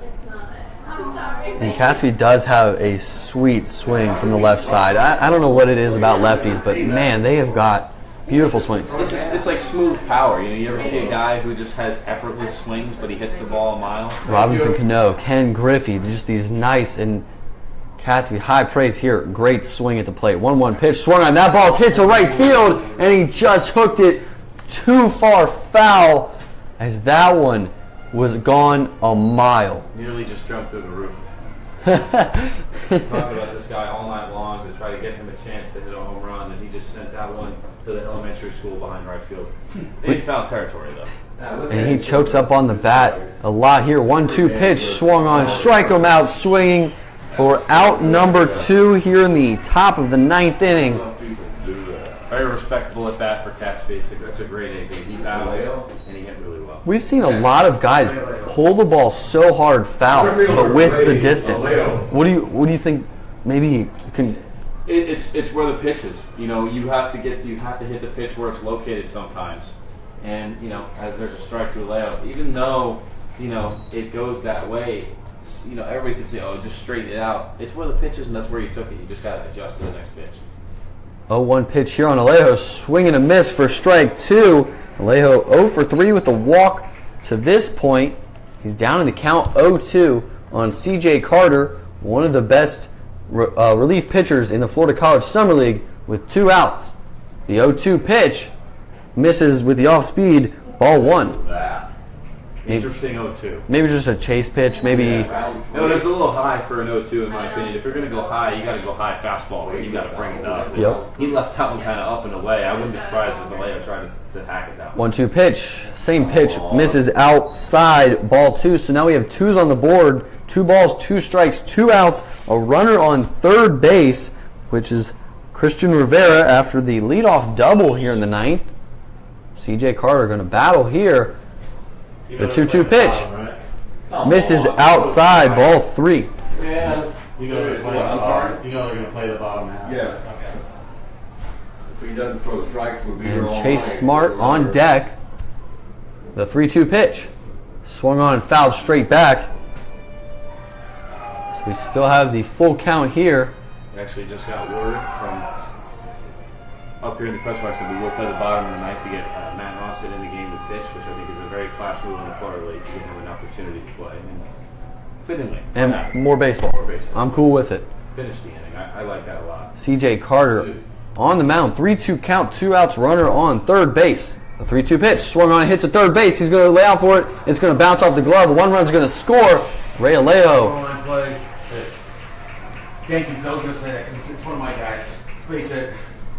Base hit for Ray Alejo. His first hit of the night. Drives in Christian Rivera from third base.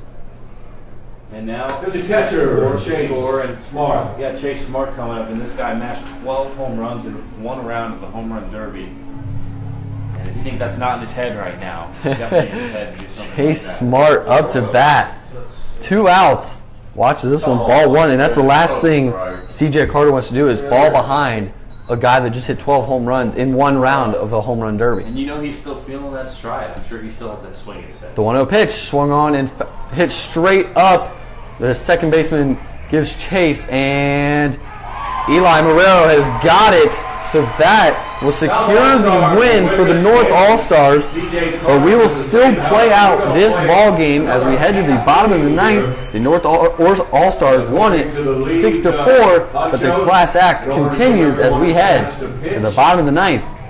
Stick with us for one more half inning of action. Congratulations to the South All-Stars. Do you know who the winning pitcher is? The 5th inning guy. Yeah, fifth inning guy. Okay, Keisha so was the loser, so second, third. Harris was the winner. Keisha was the loser. Harris. okay, let's see the first one. Bad Harris. Thad Harris. Thad Harris will be the winning pitcher. CJ Carter with the save. Yeah, round 3 of our micro fantasy, and thanks to all of you for playing Predict, Watch, and Win. Wade McDonald will come on up to the press box. Wade McDonald, you're a winner. We got a prize for you. The lovely Paisley will accommodate you.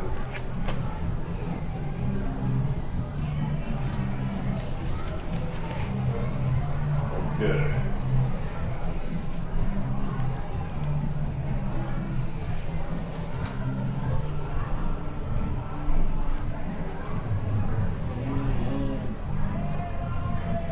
Osset? Yeah, Matthew Osset. Twitter account, Osset. Osset. Now pitching for the South All-Stars. A 2-0 record with a 0.65 ERA.